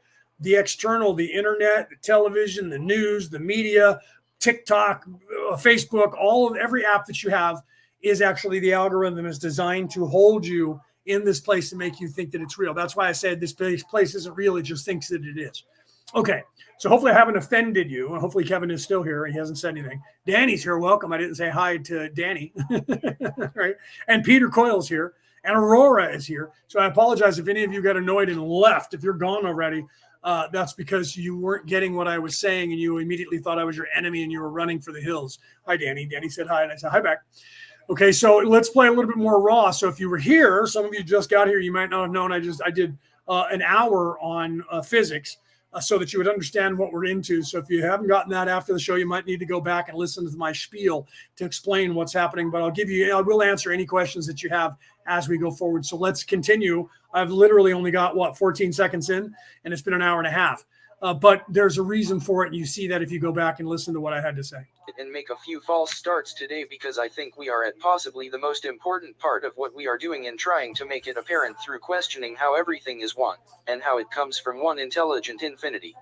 This is difficult for me to do, so please bear with my errors in questioning. Right. Thank you, Peter. Peter said that I can never, he's like, and I'll never be annoyed. We all know the truth. You're my brother, so you know that I'm not trying to lead anyone astray, right? Okay, so he said, you think about life. This is what he said before that. You think about life. We overall created by the mother gods, and one of I don't have my glasses on. I apologize for that. Put my glasses on. Put it up on the screen for you to read what Peter said, right? So let's see. By the mother gods, it's one part took out all scriptures because that's what they did. Think about that. The mother gods became our gods, and they have took that out, right? So that's the truth. Is they took out anything that had to do with an idea of creation, an idea of non-binary secular evolution, right? So they want everybody to believe that Darwinism is all that happened. And everything that happened since then is absolute poppycock and it's untrue. Einstein and Oppenheimer, but yet they use those guys to create weapons with their theories, right? Think about that. And the computers that we have is all based on these guys' theories who they claim don't know what they're talking about because you have to believe that it's Newton's laws and not Einsteinian law or Hawking law or Tesla laws or any of that ideology in any way. You have to believe that it's all Newtonian. It's all physical. It's this place only and that logic. Yet all of their technology and money for the last 500 years has been based on these radical ideologies of crazy people who don't know what they're talking about. Think about that, right? All right, let's continue. So literally, Dawn is explaining, I'm having a problem understanding that all is one and that the universe is all one. And so please bear with me when I'm asking my questions if I'm asking redundant questions and sound stupid. That's what he's saying to Raw. The concept that I have right now of the process, using both what you have told me and some of Dewey Larson's material having to do with the physics of the process, I have the concept that intelligent infinity expands outward from all locations everywhere. It expands outward in every direction uniformly like the surface of a balloon or a bubble expanding outward from every point everywhere. It expands outward at what's called unit velocity or the velocity of light. This is Larson's idea of the progression of what he calls space/time.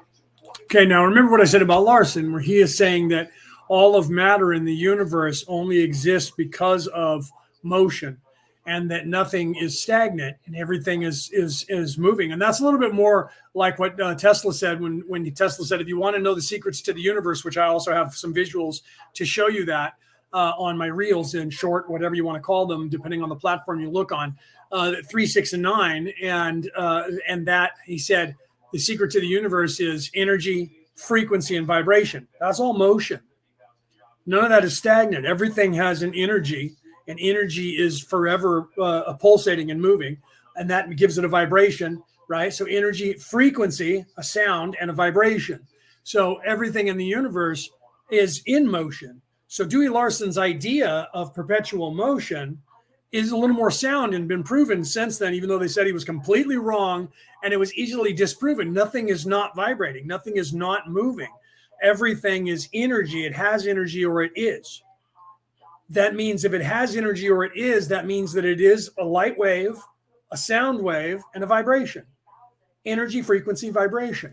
Okay. So this planet, and they've proven that since these guys had these theories. So the people, the very academics who claim these guys didn't know what they were talking about and tried to disprove them for the last 70 years have done nothing but prove their theories accurate. And based on their theories that they were trying to disprove, came up with new theories of why it was true, and didn't even give the academic world credit of that was based on Dewey Larson. Now you have to remember that Don is a nuclear physicist who's asking these questions.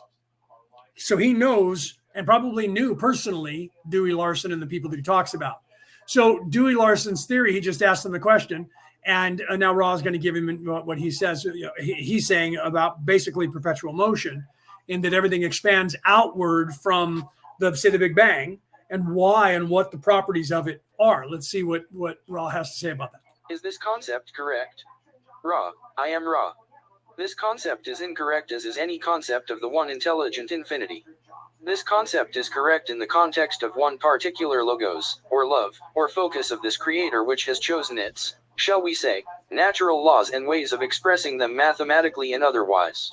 Okay, so now this is why I was wondering about the question that Kevin had asked, how Jesus fits into all of this. Because literally I knew this is where we're going, and I wondered if, and I didn't find out, so I don't know if Kevin's still here, whether he had already heard this or read this session before. Because literally part of what he was saying when it comes to his theory, Dewey Larson's theory, and the theory, even the theory I'm telling you about, this reality that you think is reality here, is only localized to here. Okay? And that's why I made a point to talk about being out in a place outside of time and space, being outside of space-time and being in, or outside of time-space and being in space-time. The other way around, being outside of time. I'm confusing myself. Okay, Kevin, you are still here. So literally, okay, Ra just said he's wrong when it comes to, in comparison to the creation of the known universe itself, but accurate and correct to when it applies to a sub-logos, which is what this place is, a sub-logos, which actually are a sub-logos from the creator. We're actually further down the list of that. Logos is an ancient Greek word that means creation. Okay. So the logos is the creation. Okay. So a logos is the possibility of infinite creation and someone who has control over that. We humans, and some of the scrolls that were taken out that were found in the Dead Sea, we were born with a immortal ability.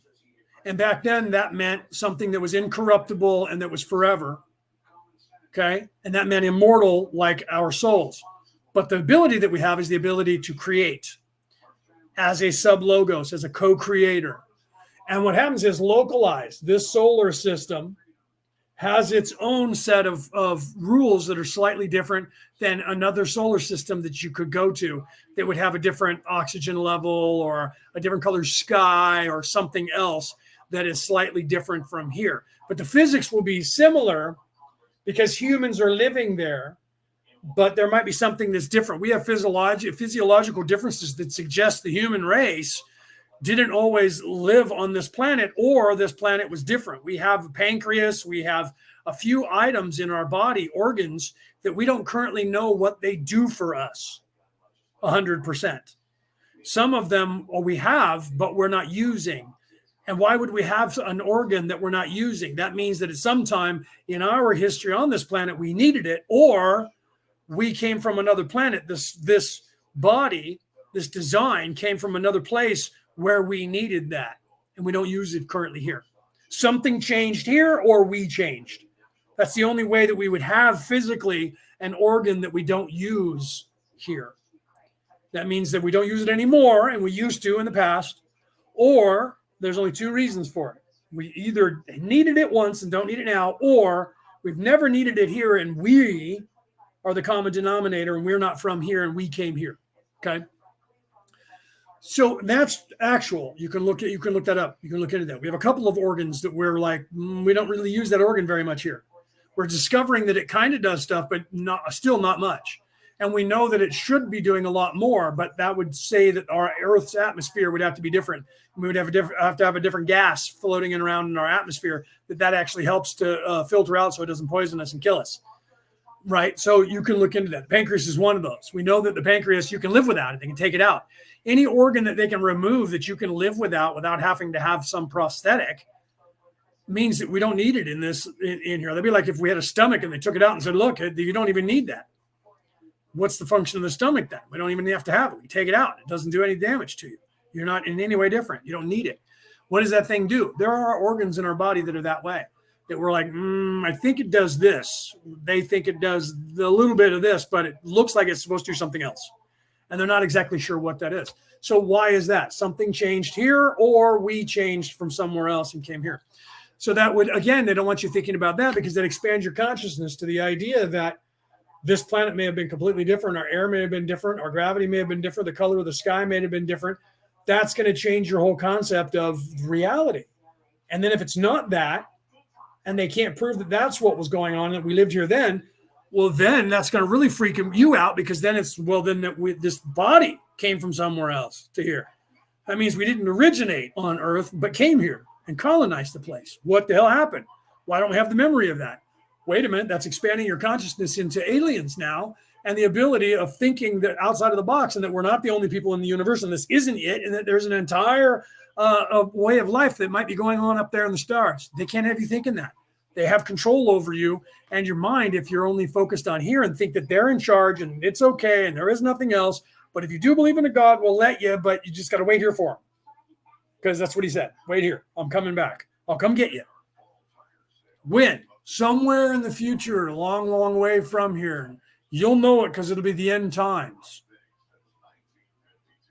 And that's what they want you to believe. So they let the religions, they tell you the religion is wrong and it's false and it's a myth. But hey, if you want to believe it, then by all means buy into that 100% because it's telling you sit down and wait. Because they've grabbed the whole control of those religions from the top and made sure that the religions said what they wanted you to secularly believe. All right, let's continue. The one undifferentiated intelligent infinity, unpolarized, full and whole, is the macro COSM of the mystery-clad being. We are macrocosm, COSM. Macrocosm, for some reason, the computer didn't say the word cosm and got it as COSM, the macrocosm. Let's continue. Of the law of one. Unity, at this approximation of understanding, cannot be specified by any physics but only be activated or potentiated intelligent infinity due to the catalyst of free will. This may be difficult to accept. However, right, the appendix, Mel, thank you. I was trying to think of what the other ones were, and one that was the main one was the appendix, right? I was saying the pancreas, but we know the pancreas does do a little bit, but not all of it, and I couldn't think of the appendix. Thank you for pointing that out. That's the one that literally they don't know what it does.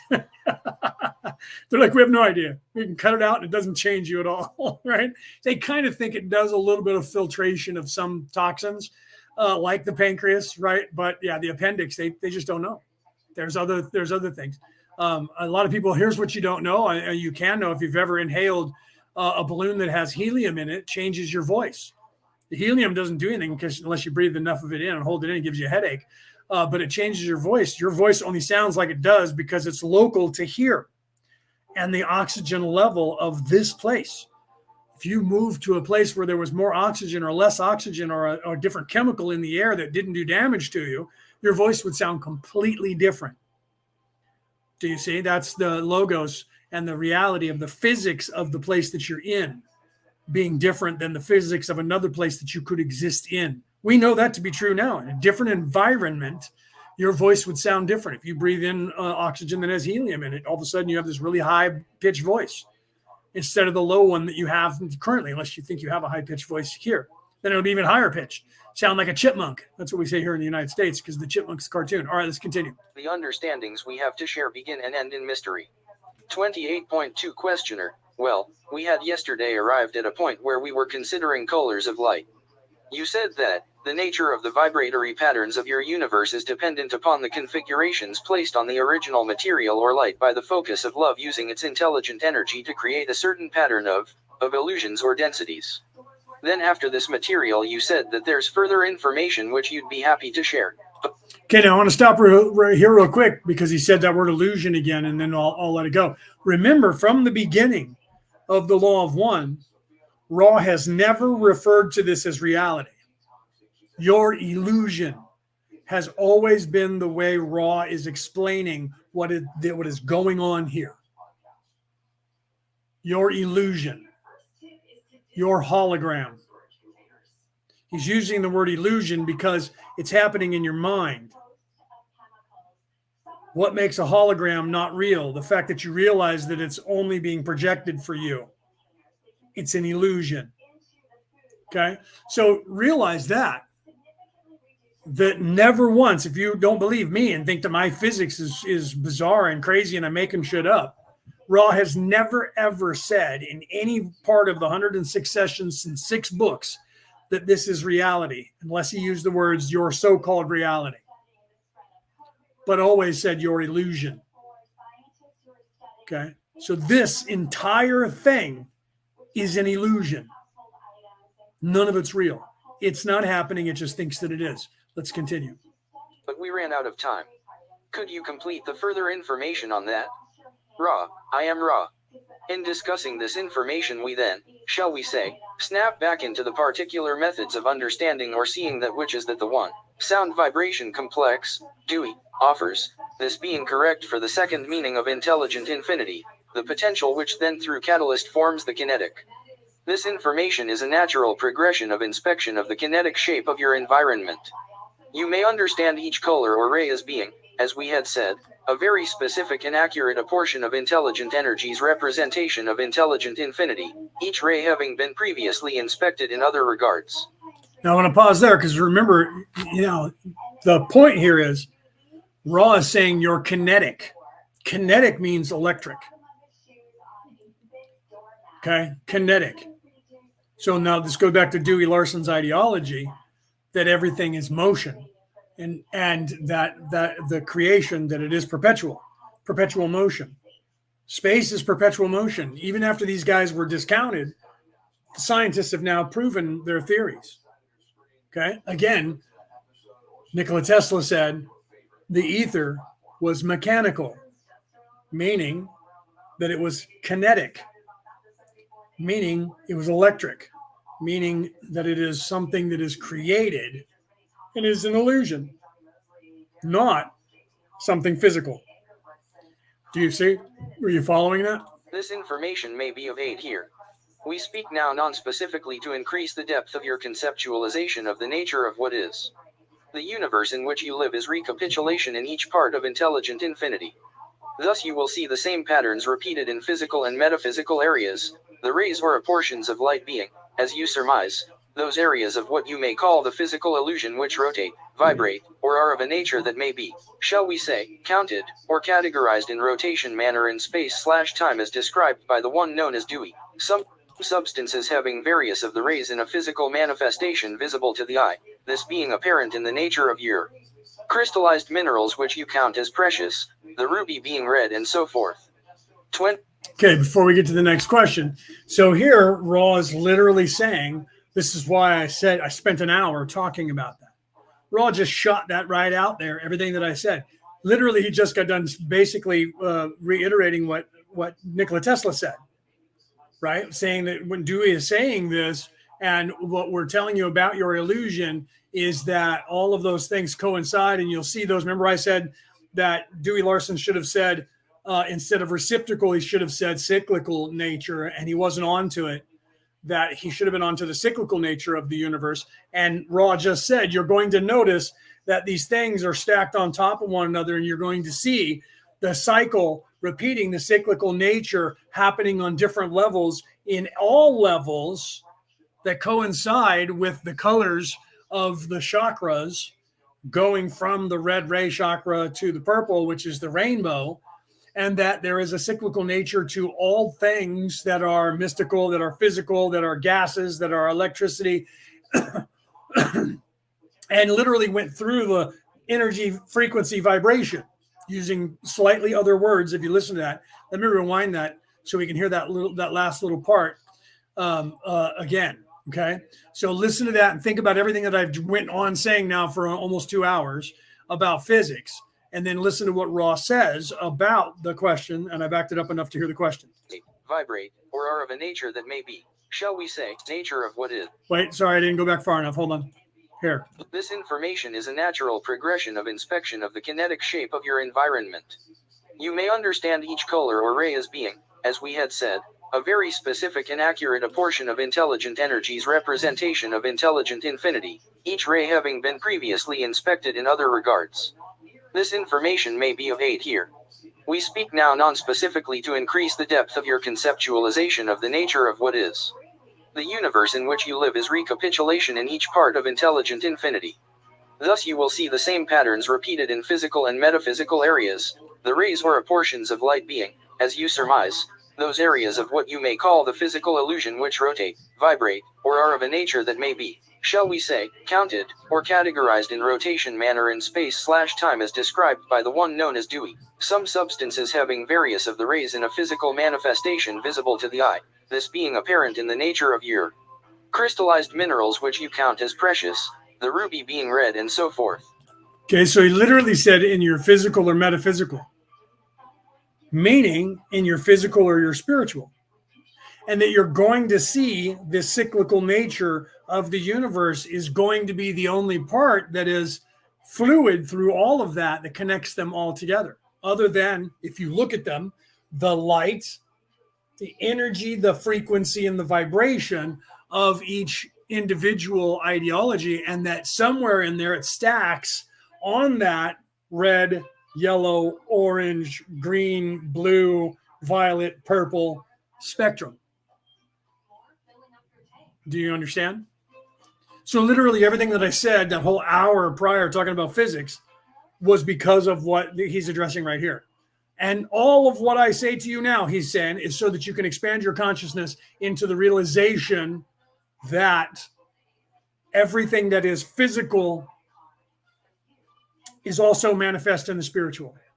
As below, so above. As within, so without. Wait, what? That comes from all the different spiritual practices around the world that they claim is fake. Do you see? Let's continue. 28.3 Questioner. This light that occurred is a consequence of vibration which is a consequence of love. I am going to ask if that statement is right. Is that correct? Close. Ra. I am Ra. This statement is correct. 28.4 Questioner. Okay. This light then can condense into material as we know it in our density, into all of our chemical elements because of rotations of the vibration at quantized intervals or units of angular velocity. Is this correct? Very Ra. close. I am Ra. This is quite correct. 28.5 Questioner. Thank you. I am wondering, what is the catalyst or the activator of the rotation? What causes the rotation so that the light condenses into our physical or chemical elements? Ra. I am Ra. It is necessary to consider the enabling function of the focus known as love. This energy is of an ordering nature. It orders in a cumulative way from greater to lesser so that when its universe, as you may call it, is complete, the manner of development of each detail is inherent in the living light and thus will develop in such and such a way, your own universe having been well studied in an empirical fashion by those you call your scientists and having been understood or visualized, shall we say, with greater accuracy by the understandings or visualizations of the one known as Dewey. 28.6 Questioner. Wait, what? So literally, he just said, he asked the question, which goes back to what Kevin was talking about with Jesus and what Rick was talking about with the hologram. He just answered both those questions. Okay. If this energy is there, it is there because there is a catalyst, which is someone who has a heart that loves, and that love, logos, that love, creation, is capable of ordering the chaos of the universe into a particular cyclical cyclical motion that can, toroidal field 3, 6, and 9, that can order the chaos of the vibration of the universe and collapse something back onto itself to create a torus, which is that circle that has the hole in the center that goes down to the 0 point. And that the energy is going downward and upward at the same time, inward and outward at the same time, which the Merkaba, the heart chakra, is the masculine triangle, and the feminine triangle, which is the Star of David, which is also the star of the pentacle, and even the pentagram just turned upside down, and all others, including the wheel of life, including the swastika. All of those symbols are representing the same exact thing from a different perspective: energy, frequency, vibration. And that, if you look at the Merkaba, that's why I did the reel that I did, where you see the triangle that is the masculine triangle is spinning in one direction, the feminine triangle going the other way is spinning in the opposite direction, and the two of them are spinning exactly equal to each other, and they're spinning in opposite rotations, and those two together make basically the torus field, and your heart is the center point, the 0 point. So if you go to the Thoth ideology from Egypt, Thoth says the way to heaven is through the center, your heart chakra, through the center of the earth, the heart chakra of the earth. That's the 0 point. The Greeks said the same thing. The logos, right? The pneuma, the spark of God, is the love of God, the breath of God. And the logos is the potentiation of that love being put into something. 3, 6, 9. 3 plus 3 plus 3 is 9. 9 is the hex boson, the God energy. 3 is the energy of creation. 3 is the energy of the created, the universe, time and space, this place, nature. To take energy, your energy of your creative ability, if you're creating through the heart, and put it into and call to this place, time and space, and put that energy in there, the potentiation now is creation. That's the 9 energy. So 3 energy plus 3 energy is the 6 energy, and the 6 energy is this place, and you take your energy and put it in there and again to do something with it. It becomes the 9 energy, 3, 6, and 9. And that closes the field when you use the energy at 9. It becomes the 12 energy, but the 12 energy is 1. And that's what? 1 plus 2, 1 and 2, Pythagoras, 1 plus 2 is 3. That's condensing back to the source. And what does that become? What does 13 become when you then become the 3 plus the 1? That's a 4. What is 4? Anybody that knows anything about spirituality knows that the 4 energy is half of 8 energy, which is infinity. It's infinity up there as above, so below, 4 here. So when you become the creator or the creation or the co-creator, and you're aware of that, you become the 4 energy, which is half God. Because you're a mini. As above, so below. You're a co-creator down here, sub logos. And I know that probably lost some of you. Right?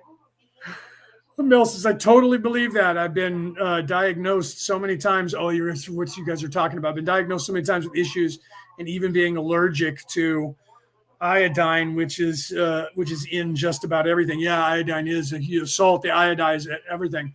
So if you're allergic to that, there's other ways of getting that chemical into your body without the iodination or the iodization of that particle. Should talk to Cassie about that with the zeolite. The zeolite particle can do the same thing that iodized particles can do for your body. You just have to see what that chemical reaction of the iodized, of an iodized anything. what it does for your body, and you can actually do that without getting iodine in your body. But yeah, if you're allergic to that, it sucks because it's in everything. There's an amount of iodine in every damn thing on the planet. Thank you, Aurora says, or Aura, is it Aura? Is that how you say that? Said, I finally understand that. Thank you for that explanation. Thank you for thanking me to let me know about that. So let's continue with Ron. If you have any other questions, please ask them in the chat. If you're here live and you want to know something, ask. That's why I'm here, not just to tell you something. I want to help you, to guide you. So if there's something that you're not unaware of, or even if you just want to voice a theory that you have, put it out there. I'm going to read it. I'm going to talk about it if I can. If I have time, I'll tell, you know what I mean? That's what I'm here to do. That's my purpose on this earth, is to help. Let's continue. When does individualization, or the individualized portion of consciousness, come into play?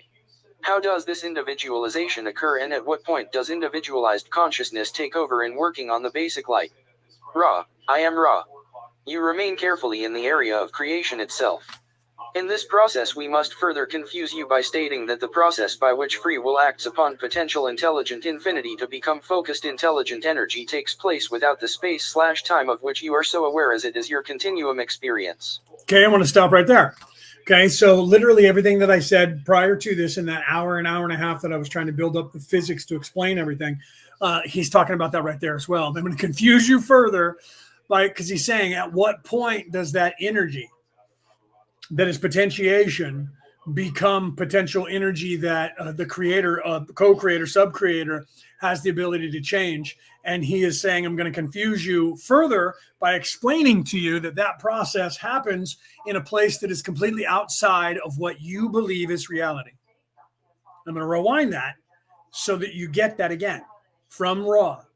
I'm going to confuse you by explaining to you that that process of creation and creative ability that you have comes from a place that is outside of what you think is this reality. And this is what what has been taken from you throughout time, and you don't hear about it unless you hear someone like me telling you. 3D, you think, has 1D in it, and it means third dimension, because that's all that the secular world and scientists want you to believe is reality. And they tell you that that is all that there is, and that is reality. And that anything other than that is in your brain and it is made up. But that is an absolute lie. And they're holding back an entire other half of the universe and the most important part of the universe from you. They're holding back the other D in 3D, density. Dimension is a place of physicality. Let him who hath the understanding reckon the number of the beast, for it is a human number. Its number is 666. 6 proton, 6 neutron, 6 carbon units make up this physical human body. You are the beast. You are the number of the beast. The beast is the flesh, this reality. Evil is the flesh, this reality. There is no little pointy head red guy with a little teeny mustache and a tail and a pitchfork. That doesn't exist. The devil is within you. It is when you are self-serving and in service to self, and you believe this reality is all there is, and you want power, money, fame, control. That is living in the flesh and eating of the tree of life. And that is the reference on all of the dusty old tomes for 10,000, 12,000, 24,000, 100,000 years on this earth. There is another place that you reside in. You are not the thinking mind. You are not the ego, and you are not the pain body. You are an observer and an experiencer that are experiencing this place from a different one.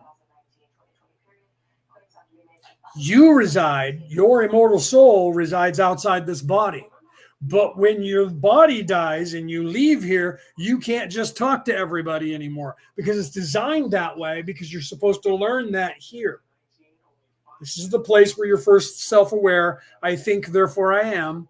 And you're supposed to go through the motions of going from 0 years old through being in the crib, falling out of the crib, learning to squick around on the floor, then learning to crawl, then learning to walk, then learning to jog, then learning to run, and then learning to do calisthenics, and then going out in the world and living and hunting and fishing and dancing and playing and laughing and crying and hating and fighting and doing everything that you're supposed to do in the place of doing. The third chakra is the place of the doing chakra. We live on the third planet from a yellow ray star, which we call Sol, which most people know as the sun.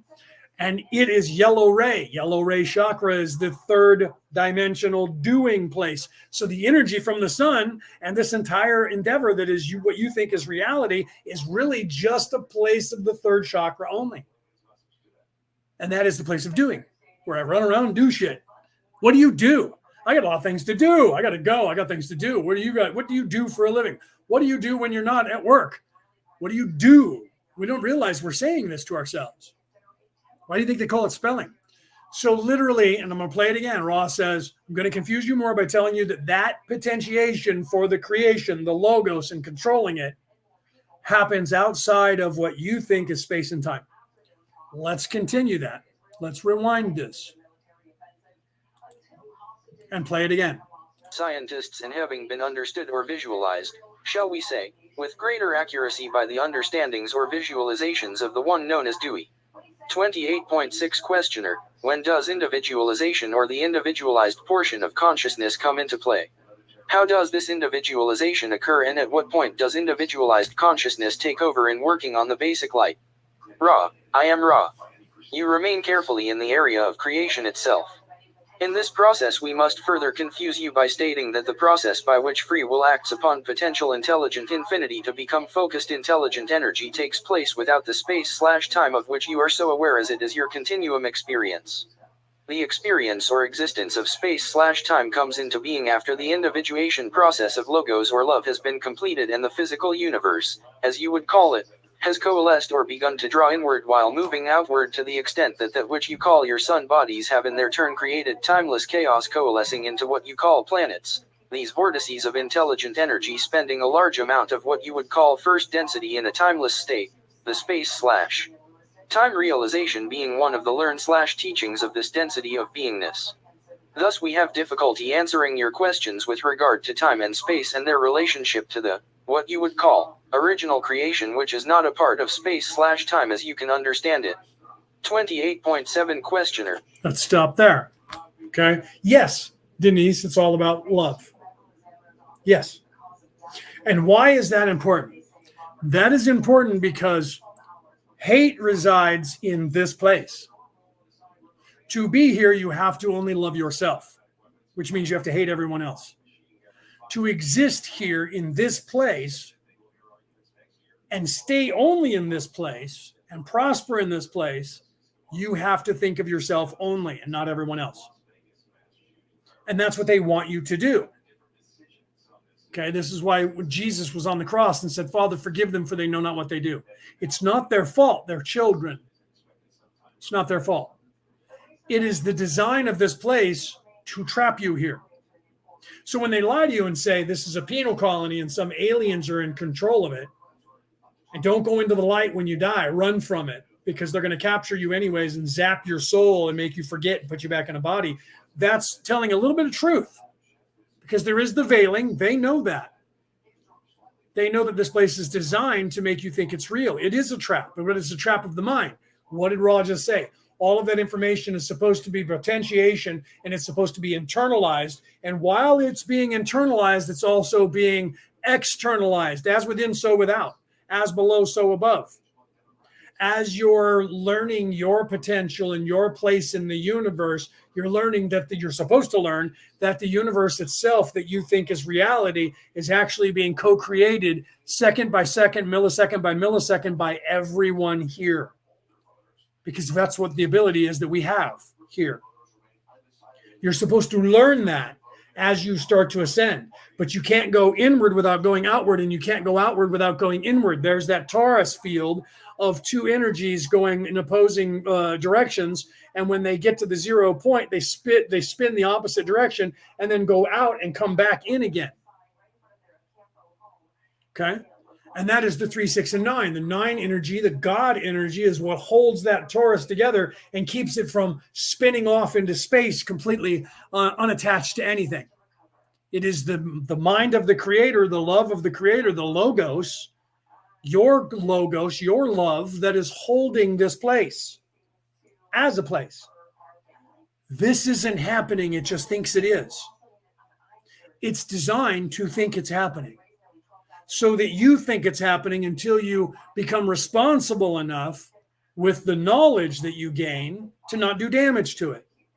If you're only going to do damage to it because that's all a lie and this is the only thing that's real, you don't get access to do real damage.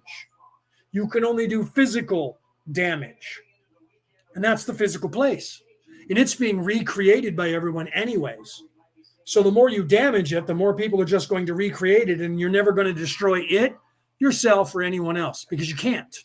You don't have that ability because you only love yourself. So you don't get access to the ability to create anything or change anything. So therefore, they want status quo.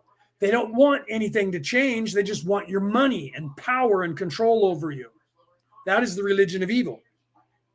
That is what they've done. That is politics, business, the caste system of control of schools, jobs, all of that stuff being a pyramid scheme that 1% of the population gets 99% of all wealth. All of their existence depends on you not knowing there is an entire existence beyond this that is larger than this place. They can't have you knowing that. You have to live and die and recycle and live and die and never learn it. And that is what has happened here. That is what's happening here. You're supposed to learn it on your own, and then you ascend when you die. But it's never the first life. It's not one life and play into heaven. That's shit that they took the religions and corrupted them into you believing that. You live once and you go to heaven. That's it. If I've been baptized, I go to heaven. So I don't have to do anything except for live my life here and just not try to stop the bad guys by being evil and try to stop them. All I have to do is just live and wait, because God's going to come get me when I die. Someone's going to take me there and I'll be in heaven and I'll never have to do this again. That's what they want you to believe, so that status quo happens here and nothing changes and nobody figures it out. And you die, you go up there and they say you have to come back. The average person, the average being in this logos takes 7 to 10 lifetimes to actually graduate. That's normal for here. 7 to 10 lifetimes. So it's going to take you somewhere between 700 and 1,000 years of living on this planet. But it's going to take you longer than that, because normally when you die, you don't come back for about 100 years. So if you live to be 100, you don't come back until 100 years after that, because when you first come in, you have some of your memories still, that it's not the mind wipe doesn't completely happen. You don't get veiled completely. And you would run into your own family members and recognize them. And you're not supposed to do that. So you come back when they're all gone too. That's what's supposed to happen. But right now it's so condensed because people haven't graduated so long that some people are coming back. And when you talk to them, you're like, oh, wow, that was my father. That was my grandfather. I'm almost certain of it. I have a niece that is a completely different person and thinks I'm crazy. But when she was 3 years old, 4 years old, and I was taking care of her, helping with my sister while my sister and I were living with her grandmother who was dying of cancer, and we were taking care of them. I was helping her take care of her kids. She was gone one time, and I was telling my niece that it was time for her to go to bed, and she didn't want to go and take a shower to go to bed. And I told her, well, you have to. And she said, why? And I said, well, because it's time for little girls to go to bed. And she says, well, I wasn't always a little girl. And I said, well, you are now, and I'm the adult, and you're not. So you have to go and take a shower and go to bed. And she said, I remember a time when you were the child and I was the adult. And I said, really? And my buddy Scott was there, and both of us just didn't discourage her in any way. Really? When was that, pray tell? She told me the story of when she brought me home as my father from the hospital when I was born. And I only remembered that because my father showed me a video of it. I saw a reel-to-reel tape, reel-to-reel, 8mm, when I was 16 years old, that my uncle was filming my father, no sound, black and white, filming my father bringing me home. that was gone and destroyed before 5 years before she was even born. My father died in 1986. She was born in 88 or 89. So this is another 4 or 5 years later. So 10 or 12 years after it would have been destroyed, no one knew about that. I didn't tell anybody the story. My sisters didn't see that reel-to-reel tape, so far as I know. So they couldn't have told her the story. And she described what she was wearing, who filmed it, what was going on, exactly the way I saw it on the camera. And she was telling me she was my father. And that she's now my niece. Now she's 38. And if you ask her, she has no memory of that. She thinks uncle's crazy.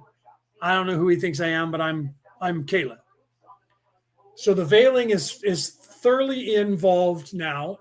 But when they're children, they're more, that's what they call the innocence and the out of the mouths of babes, because children say what's on their mind. And a lot of times these imaginary friends of theirs and the things that they say to adults who are veiled are like, they're talking crazy. They're just making it up. It's just their imagination. They're telling themselves that. They're the ones that are afraid of the children.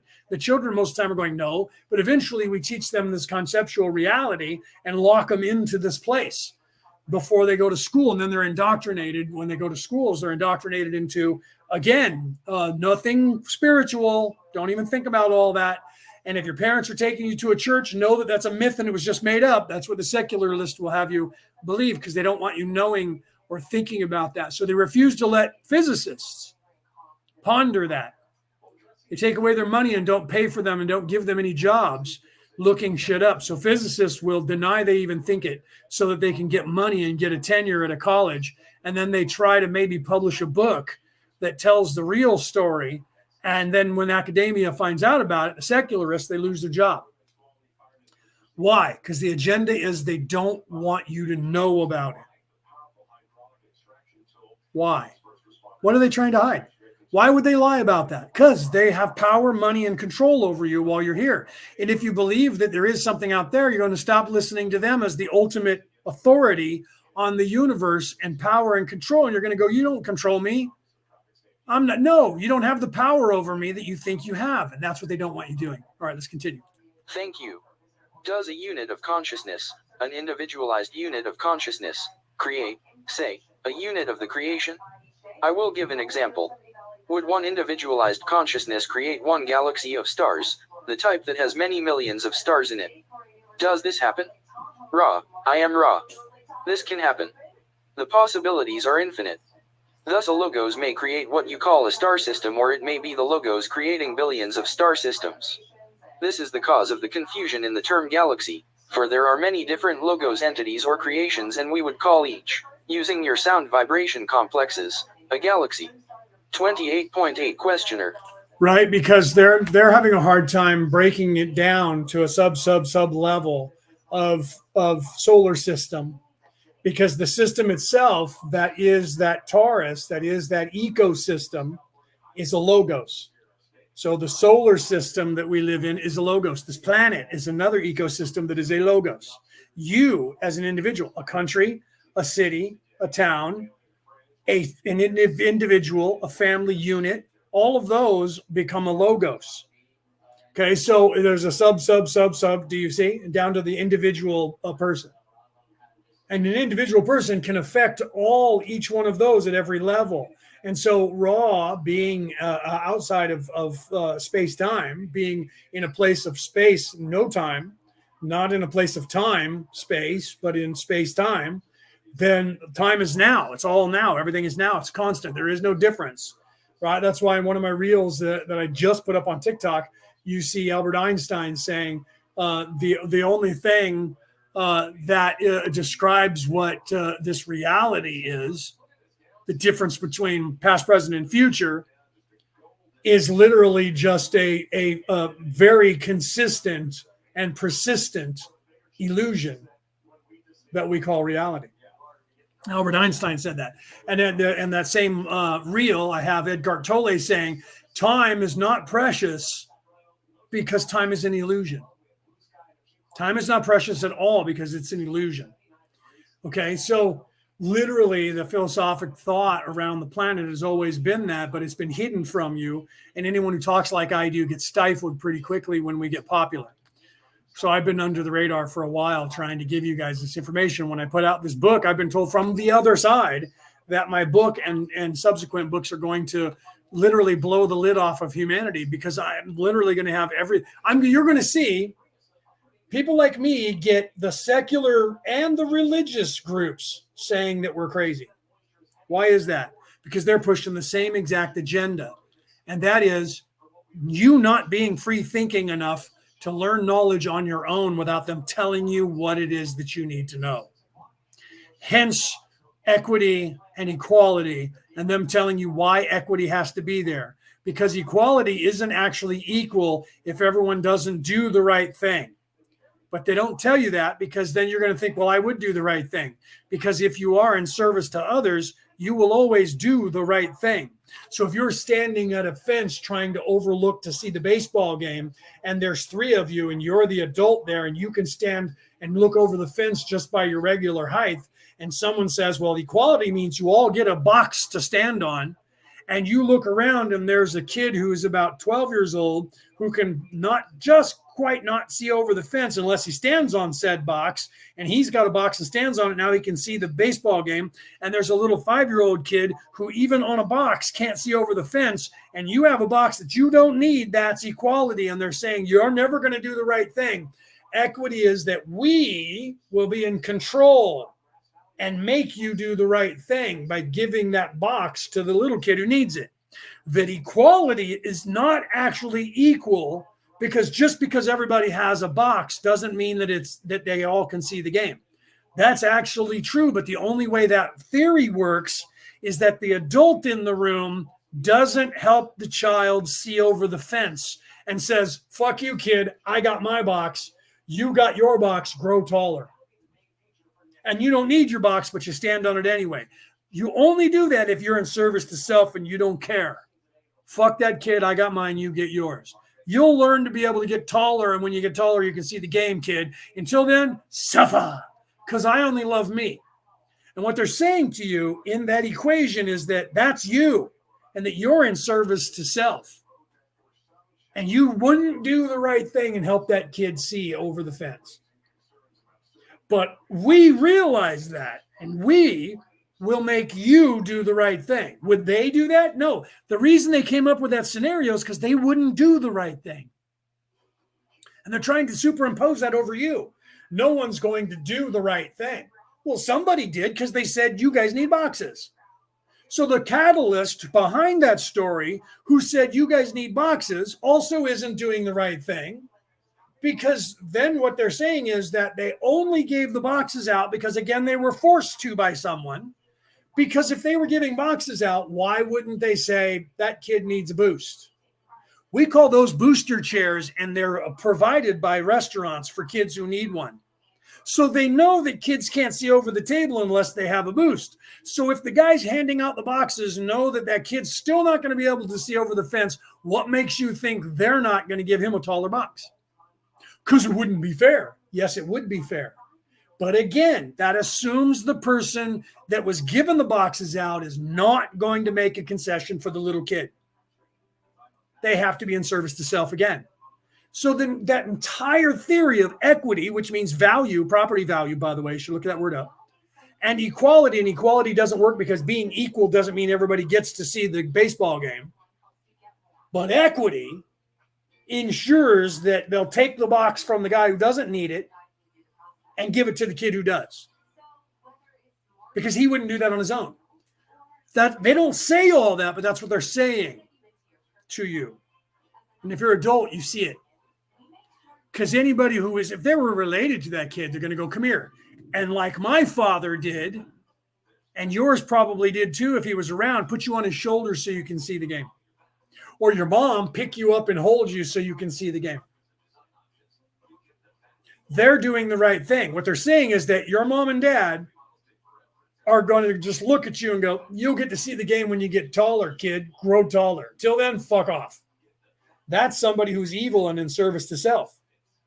So they want you to believe that everybody's evil. and in service to self. When I ask people, I'll ask you guys out in the crowd now. Some of you already know this. But if equity means slave, Denise says.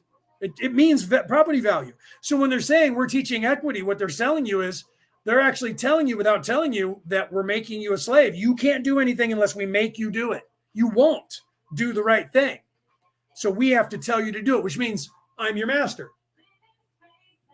That's why she's saying that equity means slave, because that's what they're telling you. You need a master. Without a master to tell you to do the right thing, you won't do it. So when I ask people out there, I do this all the time. I say to them, what do you think the percentage is of good to evil ratio on this planet? Most people say they think there's more evil people than there are good. You know why they say that? Because the Jedi mind trick of the news, media, mass media on the internet, everything is telling you that everyone is evil. Everyone is evil. That's what they're telling you. So you believe that there's more evil people because then you believe evil is stronger than good. Those who are in control have control because you can't stop them because they're all evil and that they own everything and that we can't do anything about it. I don't vote because there's nothing I can do about it. My voice doesn't count. Why? Because they're in charge, they're in control, they own this place, and they're the ones that are evil. Everyone knows it. There's nothing we can do about it. That is your brainwashing from birth. Here's the actual percentage. The actual percentage is 14% of the population is evil. 86% of the population is in service to others. But they put up with the 14% because they believe they're outnumbered. They make you believe that you're alone by yourself, don't count, and you're worthless, and you're shit, and you're nothing. Shut the fuck up, sit down, do what I tell you, eat what I tell you to eat, when I tell you to eat it, and get back out there and do the job that you're supposed to do and give me money. That is how they treat you without you realizing that that's how they treat you. You accept that and go, we can't do anything about it. My brother-in-law just posted on the internet, these two women sitting at a beauty parlor. Today he posted this. One woman says, I conform and do what they tell me to do because I want it all to end. I just want it to end. The other girl says, the reason that you conforming and doing what they tell you is the reason that it will never end. And I was like, hell yeah, brother, 100%. Okay? Because it's the truth. You allowing them to do what they're doing is why they're not going to ever stop, because you're not doing anything to stop them. No one is. If you have a child that starts beating people up and bullying people and you don't stop that child and no one else does, that child is going to continue doing that. It's going to grow up and eventually become a rapist and a murderer and a gangster and a thug and a politician and a lawyer and a judge and the president of the fucking United States and the king of the world. Because they're going to seek power because they are evil and they are never taught not to be, and they are in service to self, and everybody is just here to serve me and give me what I want, and if they don't give it to me, I'll take it from them. Because no one ever taught them anything different. No one ever stopped them. No one said no. No one said stop that. No one said, here, let me show you how that feels, and hit them. Oh, God forbid, don't hit your kid. Don't put them in jail if they rip off a car. Let them out. Do you know how many people around the United States, around the world for that matter, look into it, who are multiple time carjackers are getting killed and dying because they're not going to jail and learning that there's consequences for your actions until they run into somebody who won't let them steal the car. And then they get into a fight, which turns into somebody trying to kill the other person, and the person defends their life and kills that other person. And if somebody would have just stopped them, and usually when that person dies, they find out that they've been arrested 6 to 9 times on average for car theft, carjacking someone, until someone stops them from doing it. And sometimes it leads to their death. And then they charge the person with aggravated assault or manslaughter who killed them defending themselves. You have insurance. You shouldn't defend anything physical. Let them have it. You have insurance that will get you another one. Think about the mindset of that and why that's in place. Companies are closing up shop and leaving entire cities now. Cities are going to dry up and turn into slums, third world countries inside your very government, inside your very country. you're going to slowly turn into a third world country, and all the corporations are going to leave you and only be in the rich areas where they have security guards to stop kids from ripping things off. And the same people who were saying defund the police are going to hire independent security officers to defend their stuff. They don't want the cops doing it, but they're going to hire their own cops. Why? Because I'm in charge. They're my slaves. I'm in control of what they do and what they don't do. Do you see? You have to realize the religion that they're teaching you and they're convincing you is the right way. And it's opposite of what is actually right. And they don't care. They don't care if your kid dies stealing a car. The whole thing is to propagate chaos, to make you afraid. All right, let's continue. Let's take as an example the planet that we are on now and tell me how much of the creation was created by the same logos that created this planet. Ra, I am Ra. This planetary logos is a strong logos creating approximately 250 billion of your star systems for its creation. The, shall we say, laws or physical ways of this creation will remain, therefore, constant. 28.9 Questioner. Then what you're saying is that the lenticular star system, which we call a galaxy that we find ourselves in with approximately 250 billion other suns like our own, was created by a single logos. Is this correct? Ra, I am Ra. This is correct. 28.10 Questioner. All right, before that question. So remember when I went back to answering Kevin's, or no, it was Rick's question, Kevin's question, how does Jesus come into this? So literally what you're saying, what he just asked was, so what you're saying then is that the entire, say, universe was created by one logos. Yes.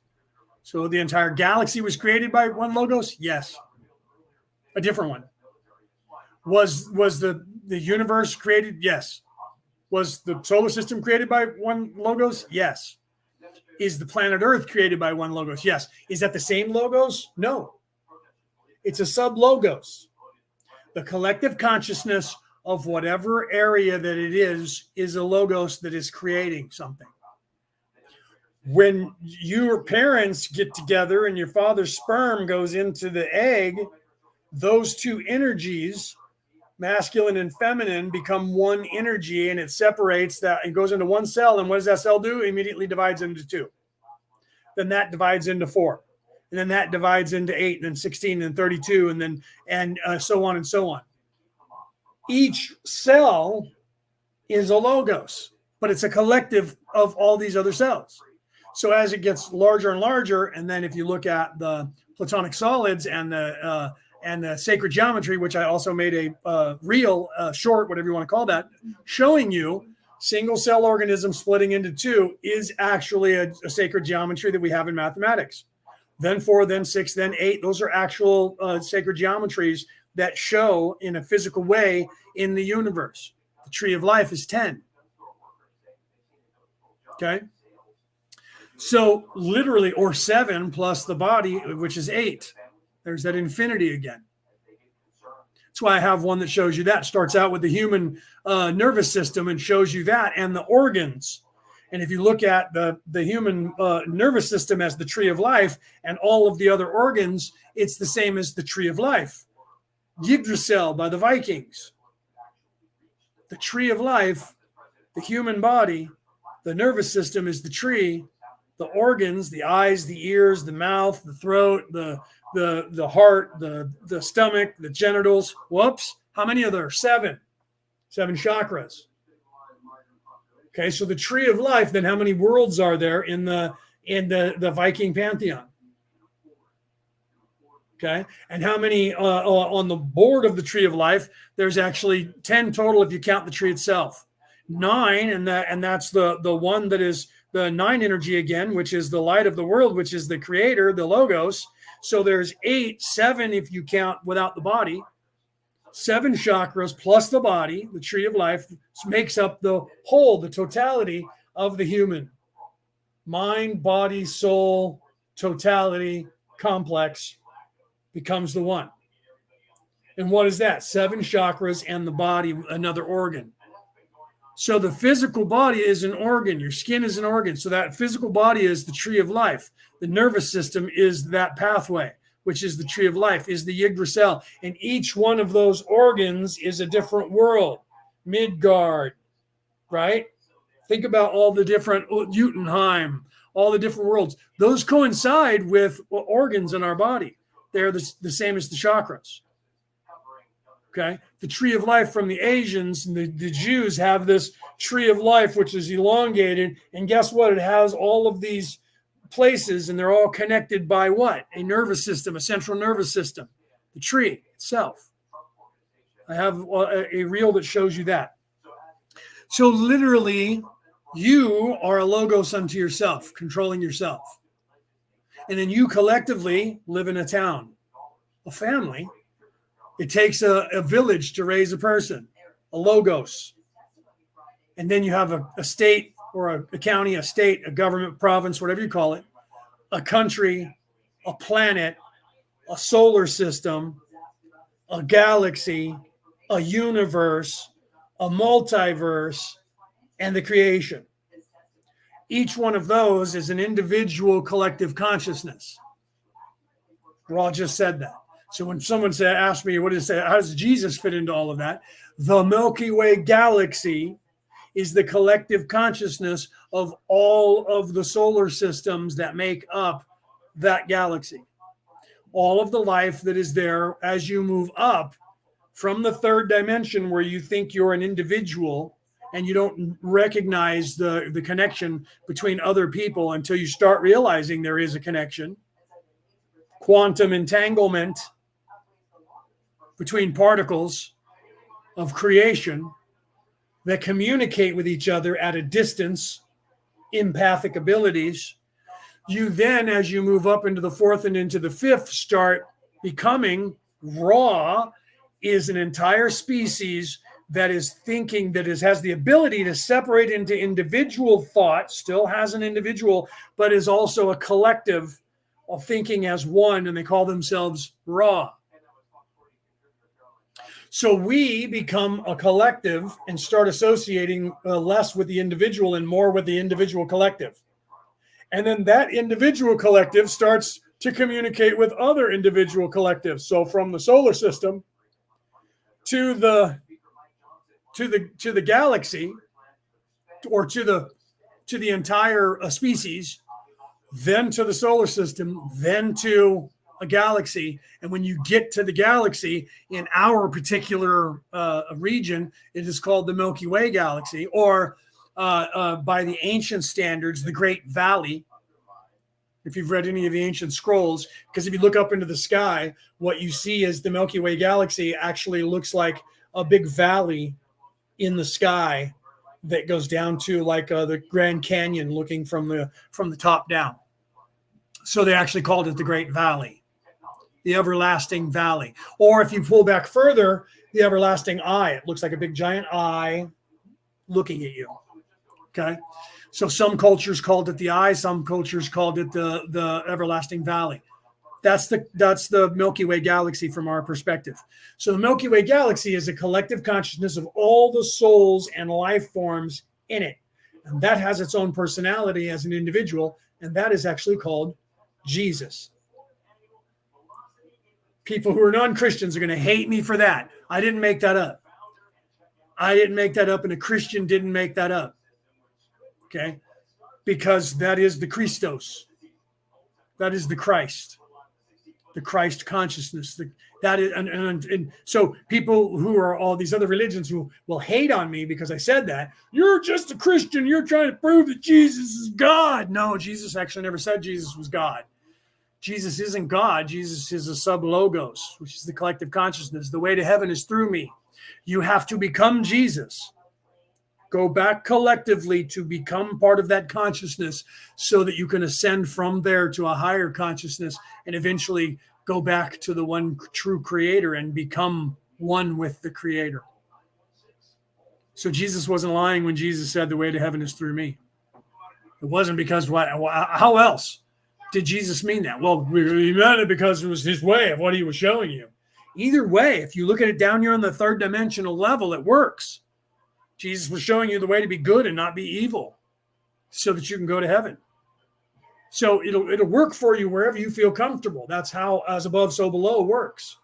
As within, so without. Everything in the spiritual manifests in the physical. So if you only see it in the physical, that's why people are looking for the land of milk and honey still, and looking for the fountain of youth still, because they just know it has to be here somewhere. It's got to be here someplace. It's talked about in those dusty old tomes that they themselves say is not real. But yet they're still telling you there's this place you can go to that is heaven. There's this place you can go to that is the land of milk and honey. That is this place where you can go to and drink the water and live forever. They're looking for the very things they claim don't exist. El Dorado, the land of gold, infinite riches. They're looking for that place in a physical place, even though they tell you that thing is fictitious and made up. Think about that. Their actions are speaking louder than their words throughout history. They claim that all these dusty old tomes aren't true, yet they're looking for those physical places and have been for the exact time those physical places that they think are physical have been told in these dusty tomes that they claim is fake. And they'll tell you the reason they're fake is because we can't find them physically. There is no empirical evidence. Empirical means physical in this place. There's not going to be any empirical evidence of spirituality here because you can't find spirituality in this physical place. Churches recruit you. Spirituality waits for you to find it. Church is a physical place you go to and give them money and you sit in their chair and they never tell you about a place that you can go to unless it's just wait here and be good and do what we tell you to do. And when you die, you'll get to go there. Send me money, send me green, heaven you will meet. Make your contribution and you'll get a better seat. That's called Leper Messiah. It's a song by Metallica, written 40 years ago on an album called, I think that one was Kill 'Em All or Ride the Lightning, one of their first two albums. It was called Leper Messiah. You should listen to it. Okay, let's continue. Okay, so Denise says, sub-logos, when combined, are the logos love. Logos is love. Logos means love. It means creation. It means the word of God. The word of God, the creation itself is called logos. And that is the heart, that is love. So the word is a concept. The word logos is an ancient Greek word that means the love of God. The pneuma is the breath or the word spoken, the potentiation. The logos is the actual energy itself. So each logos is God. It's just what level of godhood. And that's where I was saying early on about these people in the Egyptians and all these ancients where they were saying the God of this and the God of that and the God of this and the God of that. And everyone's like, they have all these gods. There is no God because they have God for everything. God for the tree, a God for the rock, a God for the river. They were using the term God as the same term as logos. Individual potentiation that is infinite energy with infinite potentiation to be. That is what the ancient word God meant. It didn't mean the creator of the universe. That's why I said that early on, because I knew we would get to this. So the logos is the word that even Christian fundamentalists are starting to use now. Christian evangelicals are starting to use the word logos. And Raw used it a lot back 40 years ago, but they didn't invent it for the law of one. It's an ancient Greek word that means the creation, the love of God. It means the heart. It means the love of God. So you are the logos. You are a logos because you are a co-creator. You are the creator separated into this little teeny soul that is an individual that you think is residing in this flesh pain body. But this is just an avatar, no different than putting on those goggles from Meta and looking around inside there. You're doing that with this pain body now. You're witnessing it from what your perspective is, you think is inside here. And when you're here, its job is to make you think this is real. And you get veiled so you believe this is real. And that's supposed to happen. That is exactly what the design from the creator is. You're supposed to realize there's something more and that you are not that. By witnessing all of the stuff that you think is reality, it's supposed to teach you that it's not actually all just that there is. You're supposed to learn that, but they have taken that control of the logos or the matrix, the function of this place, and tried to get that knowledge of anything other than this place being empirically real And they tell you that all the rest of that is a lie. It's made up. Because they can't attain the knowledge that you unlock when you start going down that road. They cannot. So they don't want you to know it. Because they want you to think and believe that they are the ultimate power and that what they tell you to do, you have to listen to. And so you have to buy into this illusion that it's real for them to keep control and power over you. And so if you begin to question them, they threaten you, and then they get physically threaten you. I'll wreck your life. I'll ruin you. I'll make sure you have no money. I'll make sure that if that doesn't work, I'm going to imprison you and beat you. And if that doesn't work, I'm going to kill you.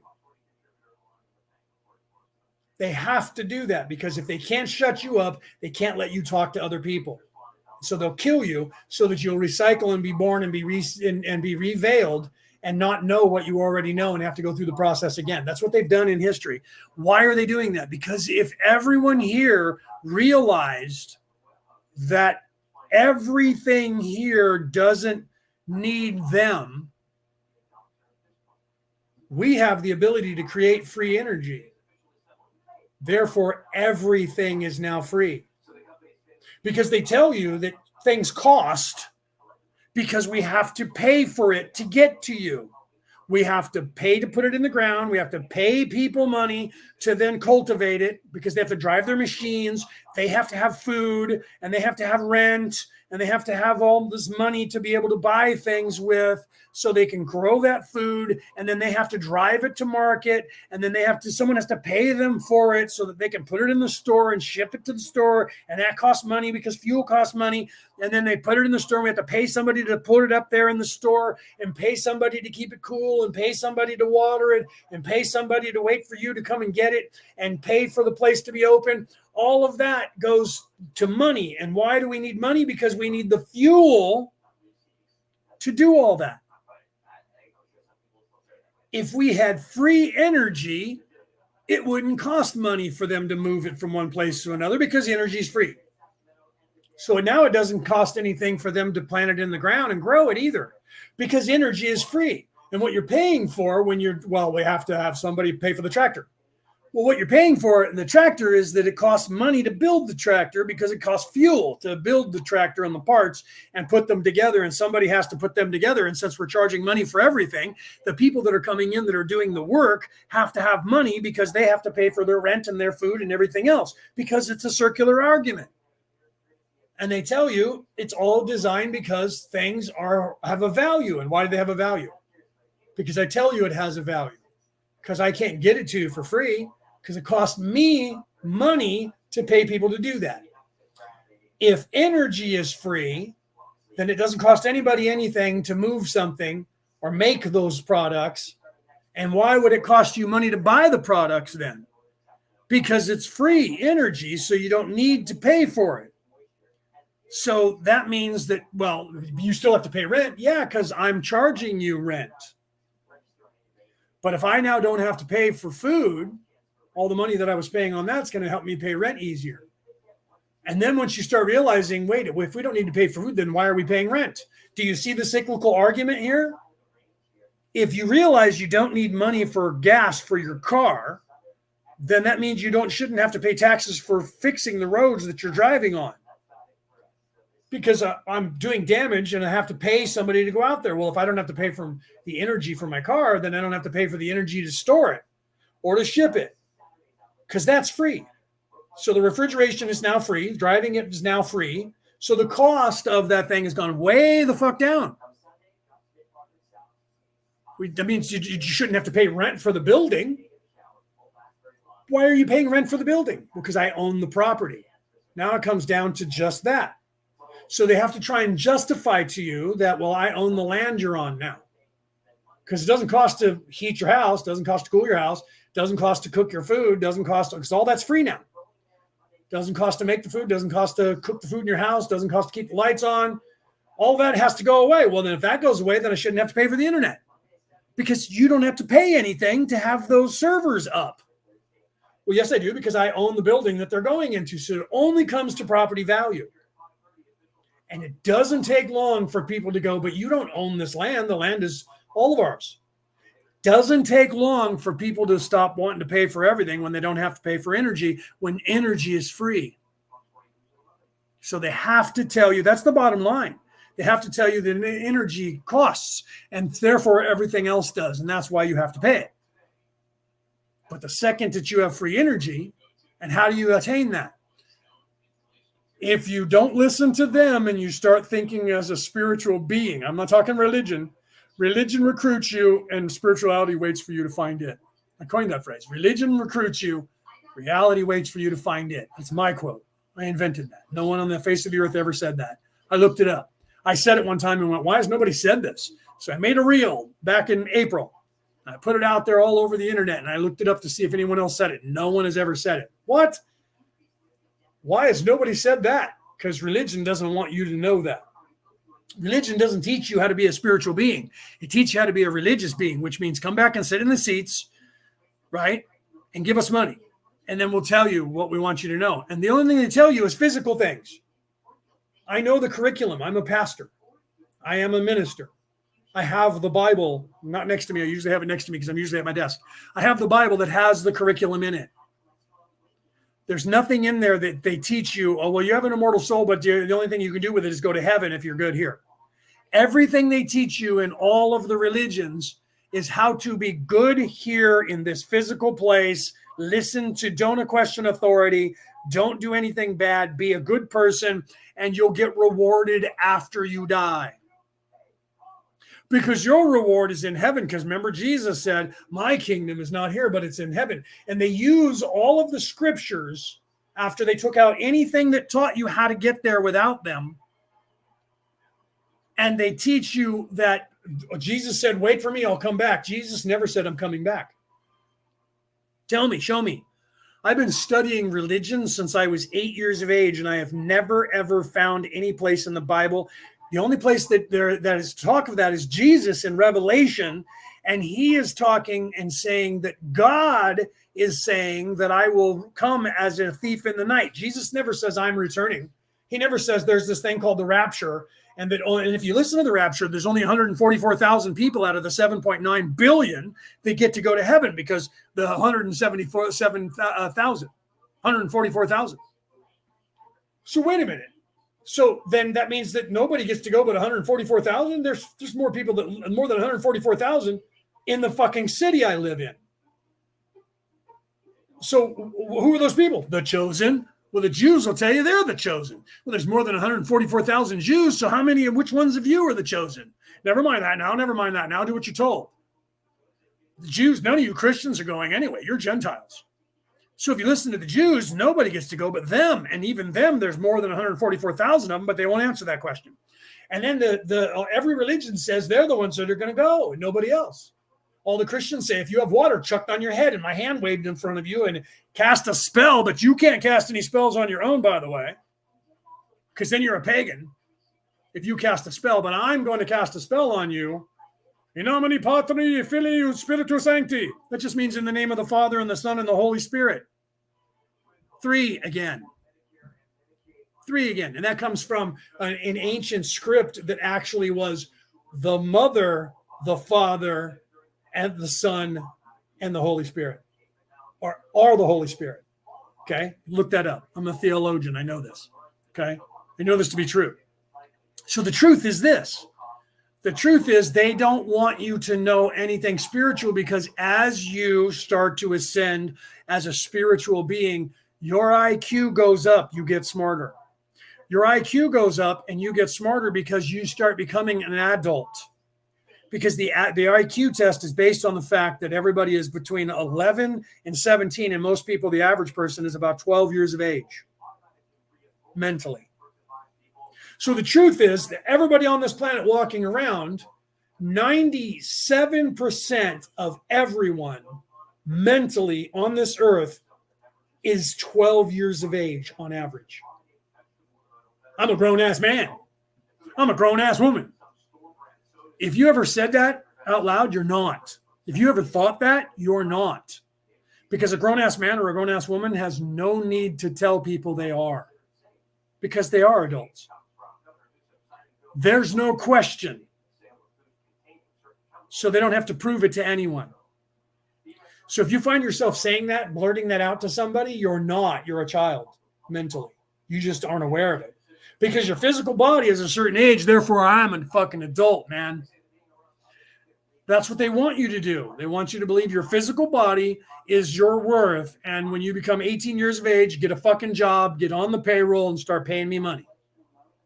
And oh, by the way, I'm your master, so you owe me money until whatever your country has as the age of retiring, if you have one. Most countries don't. You work until you drop. You owe me money. You don't know they're telling you that, citizen. Okay? I know this sounds like politics to you, but it's anti, actually. It's like anti-pasta.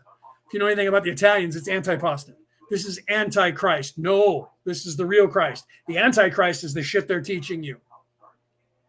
They're going to tell you I'm a false prophet because I'm telling you the same thing Jesus told you, the same thing Muhammad told you, the same thing Moses told you, the same thing Daniel, Elijah, whatever Western Judeo-Christian thing, Shiva, Krishna, Thor, Odin, Moses. Well, I already said Moses.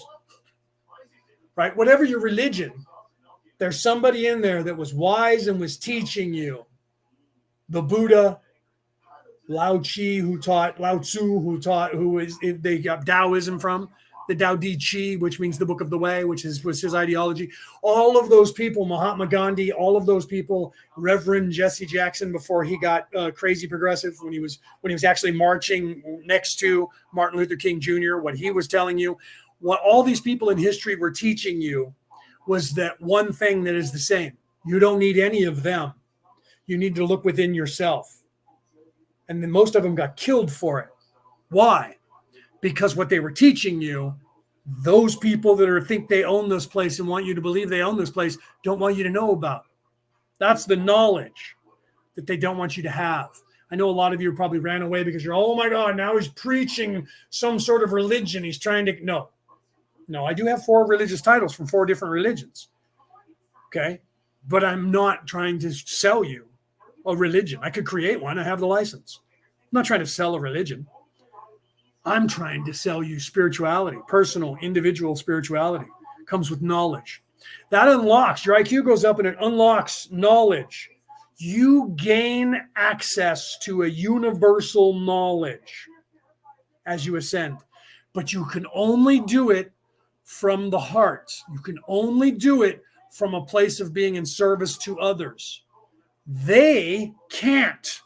Therefore, they don't want you knowing about it. Because as soon as you start becoming a spiritual being, you start questioning everything because you have to learn.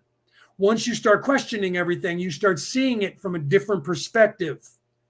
And when you start seeing it from a different perspective, you realize this isn't the universe. It's just what they're only allowing you to see until you start seeing what the actual universe looks like in 3rd dimension. And then you realize it's not just this. It's not just this flat piece of paper. It's far more in depth, that the universe itself has more to it by far than what I see and what they're telling me. And once you get that concept, you stop listening to them. And once you stop listening to them, you start looking around and you start going, do you know they're lying to us about everything? And then people like me go, yeah, they've been lying to you the entire time. You just didn't know it until now because you're just now becoming aware of it. This is what Ra is trying to tell you. Their modus operandi is that.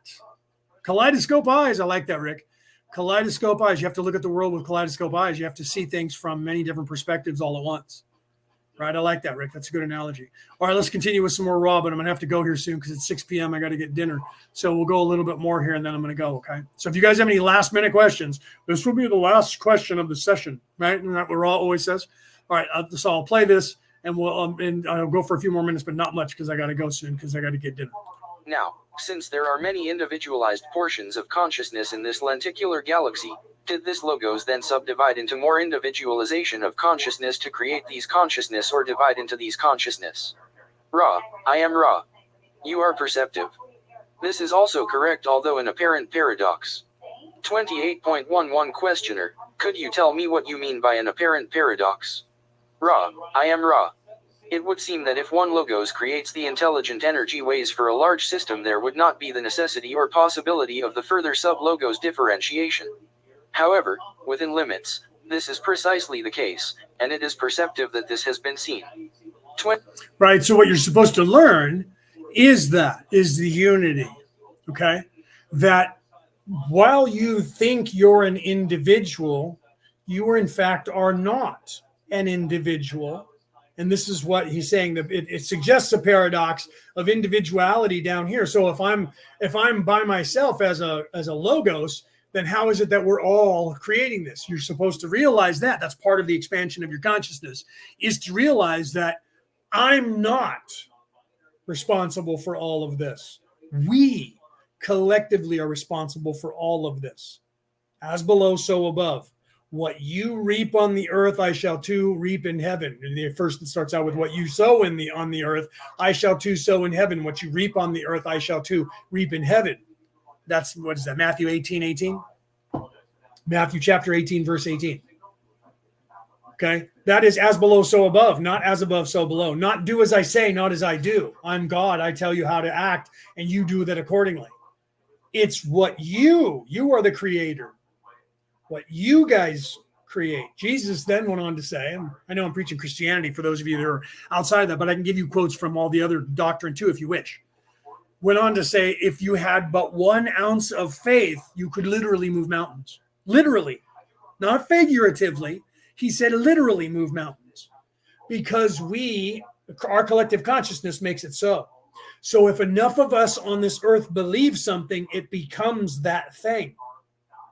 So if all of us said, we don't need money because energy is free, if enough of us say that, it's going to change and energy will be free. They can't have us doing that. That's why they want us divided all the time. Because the more of us that think the same, the more they have to abide by it. That's why they don't want you to know that. That's why when the people, you say, well, I'm not going to vote because it doesn't matter what I say. It does. When people get pissed off at the government because they try to pass a law and say no, the first thing they do is get physical with you and say, we're the government. We're gonna freaking lock you up if you don't do what we tell you. And if everybody then gets scared and runs away and only lets the few people, 10%, get locked up, and then they go, I'm going to just comply. This is why my brother-in-law did this today. Okay. That one lady said, I'm complying because I just want it to end. And the other lady was like, the fact that you're complying is the reason it's never going to end. Okay. So then everybody goes, well, then what you're saying, where you're trying to say we should have a revolution? Nope. That's their wheelhouse. That's the physical.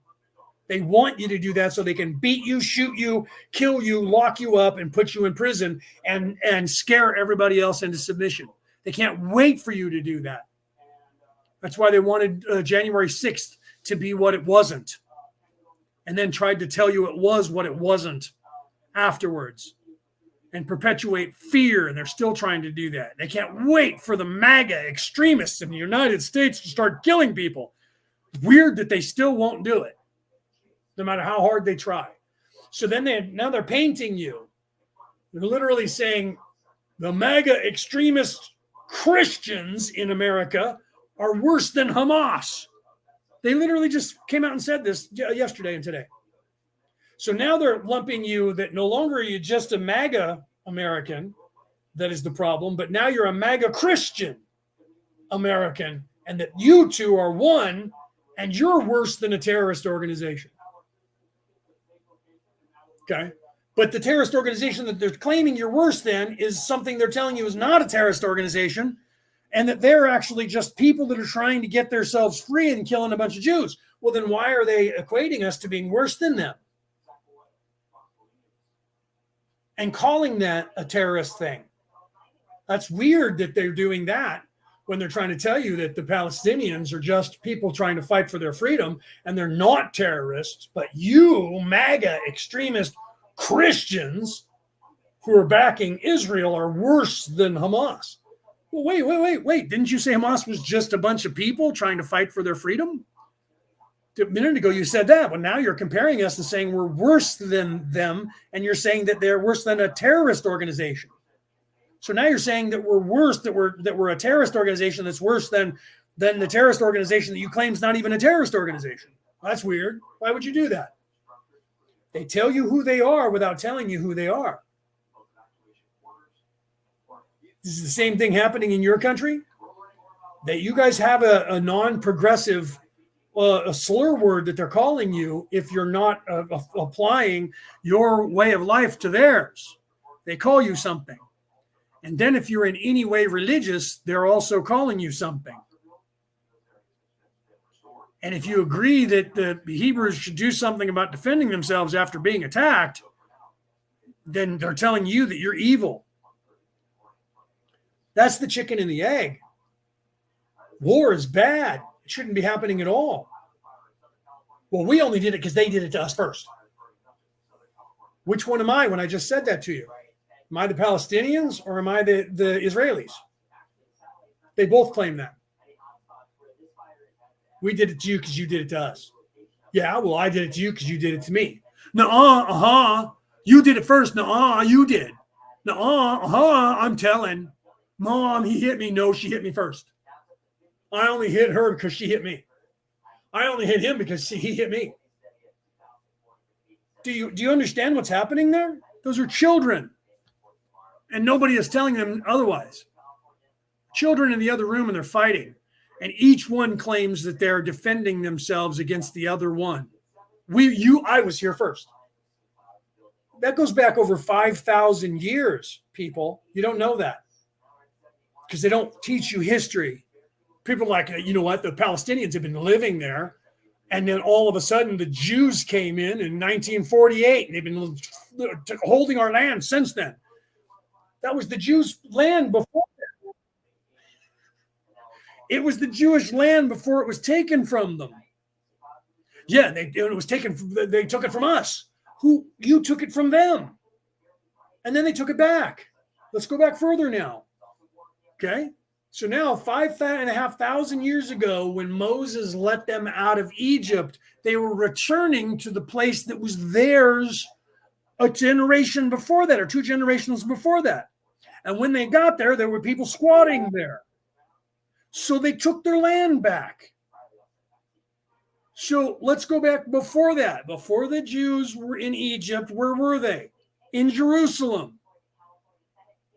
So they were there, and then they left, and these people moved in, and they came back, and now the people who were squatting there are the bad guys, and they're the good guys because we're wanting our land back, and you're on it.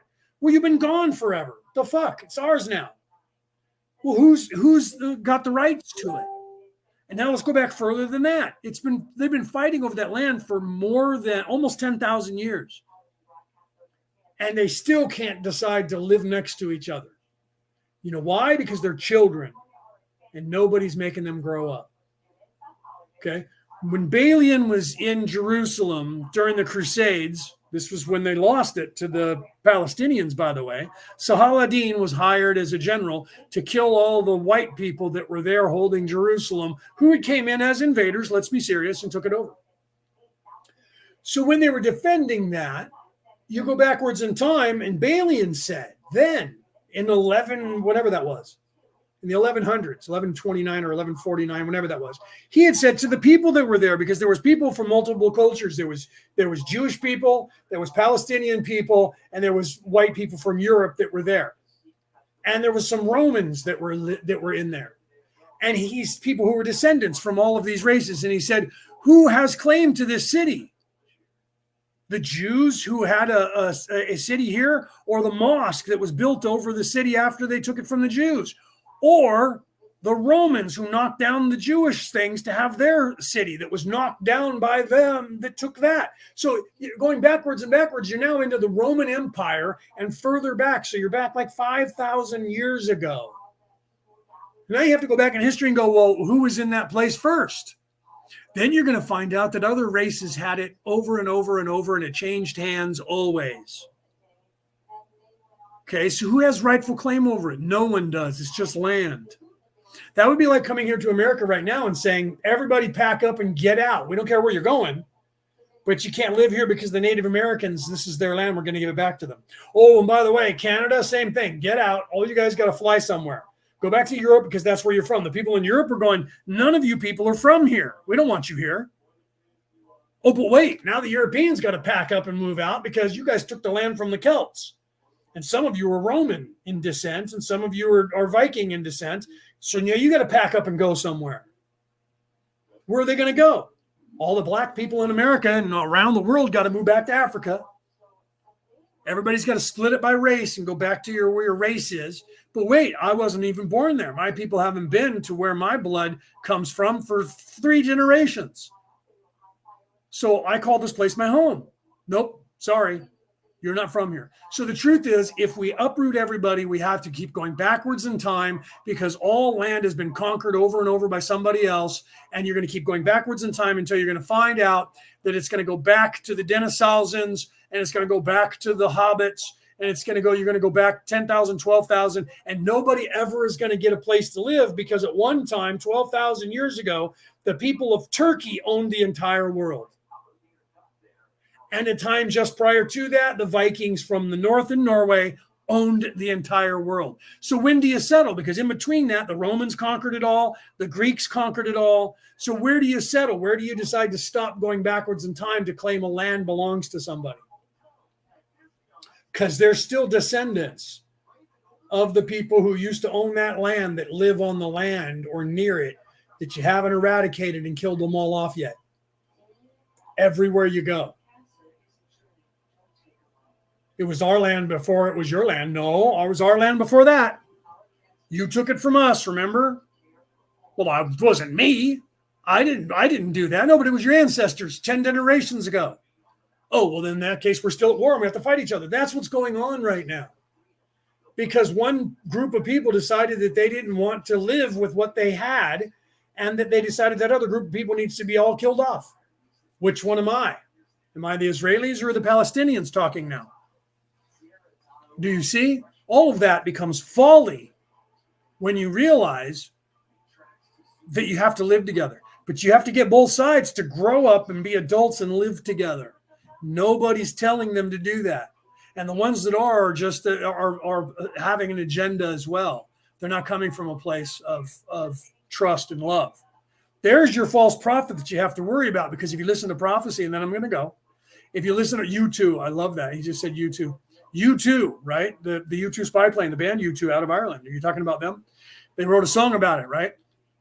Yeah, U2 wrote a song about it. Yeah, they did. So literally what you have to look at is if nobody is changing that perspective, that people are just going to fight. And if you have the agenda of trying to keep people in the physical, you need them to have that fight. You have to indoctrinate them and make them hate each other and fear each other, because that way they kill each other. Okay, because here's your false prophet. Your false prophecy, the Antichrist, is that this whole thing is supposed to happen in the Middle East and spin up into this big, huge third world war. And then somebody's supposed to stand up and say, wait, I'm a peace bringer. I'm going to give you guys peace. And to be afraid of that person now, be afraid of the person who's going to say we have to rule with love and peace and everybody has to get along. Be afraid of that person, because secretly that guy's the evil one. And once he gets peace in the world, you're going to come to find out that he is corrupted by evil power, and he's going to use that lie to gain that position. So now you're afraid of anybody like me who says peace is the way and love is the way, because I might secretly be that guy. And if I get popular enough, I'm going to try and take over the world, and I'm the Antichrist. Do you see how that works?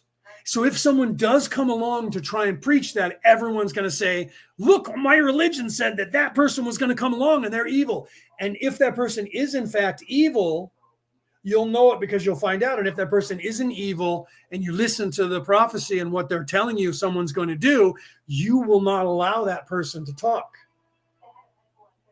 And so you don't know if someone is evil or is good, because you don't have the ability to see him. You don't have the eyes to see, or the mind to know, or the ears to hear, because they're not letting you do it. Once you start unlocking a certain knowledge, you see people who are trying to pretend that they're good, who are in fact evil, and you see them very easily. Do you see that? Do you understand that? Do you understand that?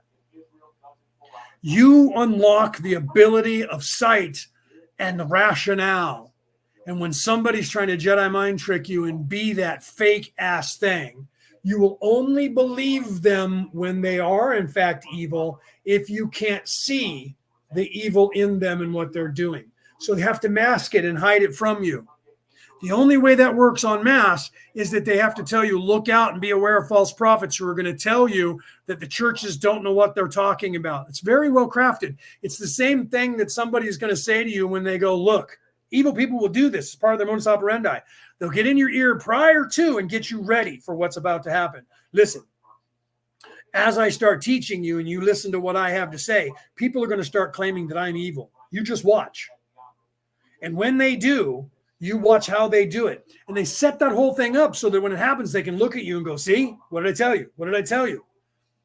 But you'll find that those very people who are telling you, look out for those people that are going to come and say, I did something bad, are also telling you and treating you in a way that is evil. It's about them controlling you in some way to get something from you, not allowing you to be free, open, and learn on your own. Do you see? So you have to learn the difference. So when people come to me and say, did you know that so-and-so that we know is actually evil and about themselves? Yeah, I already knew that. Why didn't you tell me? Because if I would have told you that, I play into their narrative, which they've already told you about. That I'm going to tell you and try to point out to you that they're bad. So that way they tell you I'm bad. And then you don't trust me until you catch them later in lies. And then you don't know who to believe. So those of us who actually know that stuff, we don't tell you. We let you find it out on your own. So you'll never hear me say, somebody, that guy over there, he's evil. Look out for him. You'll never hear me say that. You'll also never hear me say, people are going to tell you that I'm evil. Except for if I get popular, they're going to tell you that I'm a false prophet. You have to decide for yourself. I'm never going to defend that and say, I am not a false prophet. I am a grown man. Let me tell you why. You have to believe it or you don't. You got to figure it out on your own. So I tell people that about myself. Don't believe a word I've ever said to you. Don't believe that I'm telling you the truth. Don't believe I'm not leading you astray. Assume I'm lying to you at all times. Assume I have an agenda and assume that I'm trying to get something from you. And then wait for me to see if I do any of those things. And if I don't, and I continue to never do those things, never trust that I won't do them to you at some point and pounce on you like a predator, like you're my prey. Because if you go through your life thinking that about every single person, and people will tell you, you got to trust somebody, you have to trust someone who earns your trust. So don't believe anything I've said. Go out on your own and question everything and always learn. Look shit up. If I tell you something and you don't believe me, go and look it up. Don't even tell me you're going to do it. Or maybe tell me, I don't believe you. I'm going to go look it up. I'm not going to tell you not to. I'm going to let you do it. You know why? Because religion recruits you. Spirituality waits for you to find it. I'm not going to teach you something that you can't know on your own. I'm not going to stifle you from learning something that you can't learn on your own. I'm going to encourage you always to never believe anything anyone tells you, to always look it up for yourself and never believe anything that you read on the internet and never believe anything that you read from a book, and make up your own mind and utilize your own experiences to become wise. Because as you do that, you start to see the truth and the lies in everything. And you start learning those things quickly. Someone's going to take advantage of you and fuck you over. Someone's going to take your money from you. Somebody's going to try and rape you. Somebody's going to try and murder you. That is what this place does. That is the dance that is this place. So I'm not going to warn you other than to warn you that everyone here is going to try and take advantage of you. It's designed in the system until they don't. And you're going to decide who to trust, when to trust, how to trust, because you're going to question everything. That is what they don't want you to do. Anyone who starts telling you, don't question me, do as I tell you to do. There's a reason they're telling you that. How often do you hear people tell you, don't believe a word I've said to you, question everything, and go out there and learn it for yourself? If somebody's trying to charge you to be their teacher, they're never going to tell you that because they want you to continue coming to them and pay them money. Because they want you to believe they have a knowledge that you can't get without them. And every single person in history that got killed for telling you otherwise is in fact people that everyone looks to and says, I think that person was a prophet or a savior. Because what were they teaching you? Don't listen to them. Don't believe them. Don't believe anyone. Don't even believe me. Figuring out for yourself is the only way that you're going to get this information. And as you do that, you learn, you experience, you gain knowledge, and guess what? That unlocks more abilities within you. And then you have the ears to hear, the eyes to see, and the mind to know. I love you guys. Have a great night. We will finish talking to, and if you're still here, tomorrow at noon, 12 p.m. Eastern West Coast America time, which is GMT -7, UK time -8. We will be live on Jacqueline Taylor's show on YouTube and on Facebook. We'll be on Izzy Kelly's channel on Facebook. You will put the link up. So if you find me and you know where to find me, there'll be a link for you to find that show. I'm going to be on Jacqueline's show tomorrow. I don't know who else is going to show up. 4 or 5 other people, and we're going to be talking about doing a roundtable, talking about spirituality and other things and other topics, taking your questions. We vowed to do at least 2 hours tomorrow. You won't have me talking the entire time because I do shut up when other people are there to help guide you. I don't have to grandstand and be the main event that talks all the time. I don't try to vie for all of the airtime. If any of you know me, you know that I only talk the whole time when it's my show because I'm on my show, and therefore I'm doing all the talking. I don't have a guest. Right? Okay, so I love you guys. Hopefully I'll see some of you tomorrow on Jacqueline Taylor's show, and that is called Oneness Project Oneness Light, or Oneness Project Light. Project. I don't remember which. I always forget for some reason. But the link will be on my page. I'll put it on Orion Rising, the page, and on my wall. We'll put it in the chat. So if you're in the Law of One chat, it'll be in there, the link for you to watch it. And if you're in the Returning to the Old Ways chat, or in the group Returning to the Old Ways, which we run, it'll also be there. We'll have it linked for you. But if you're out there listening on MP3, she doesn't have it posted on MP3 on wherever you're listening to the podcast.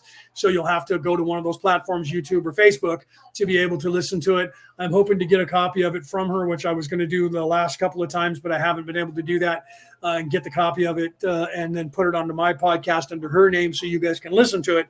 I'll try to do that. But if I don't get it, then you guys are going to have to tune into her channel to actually hear that.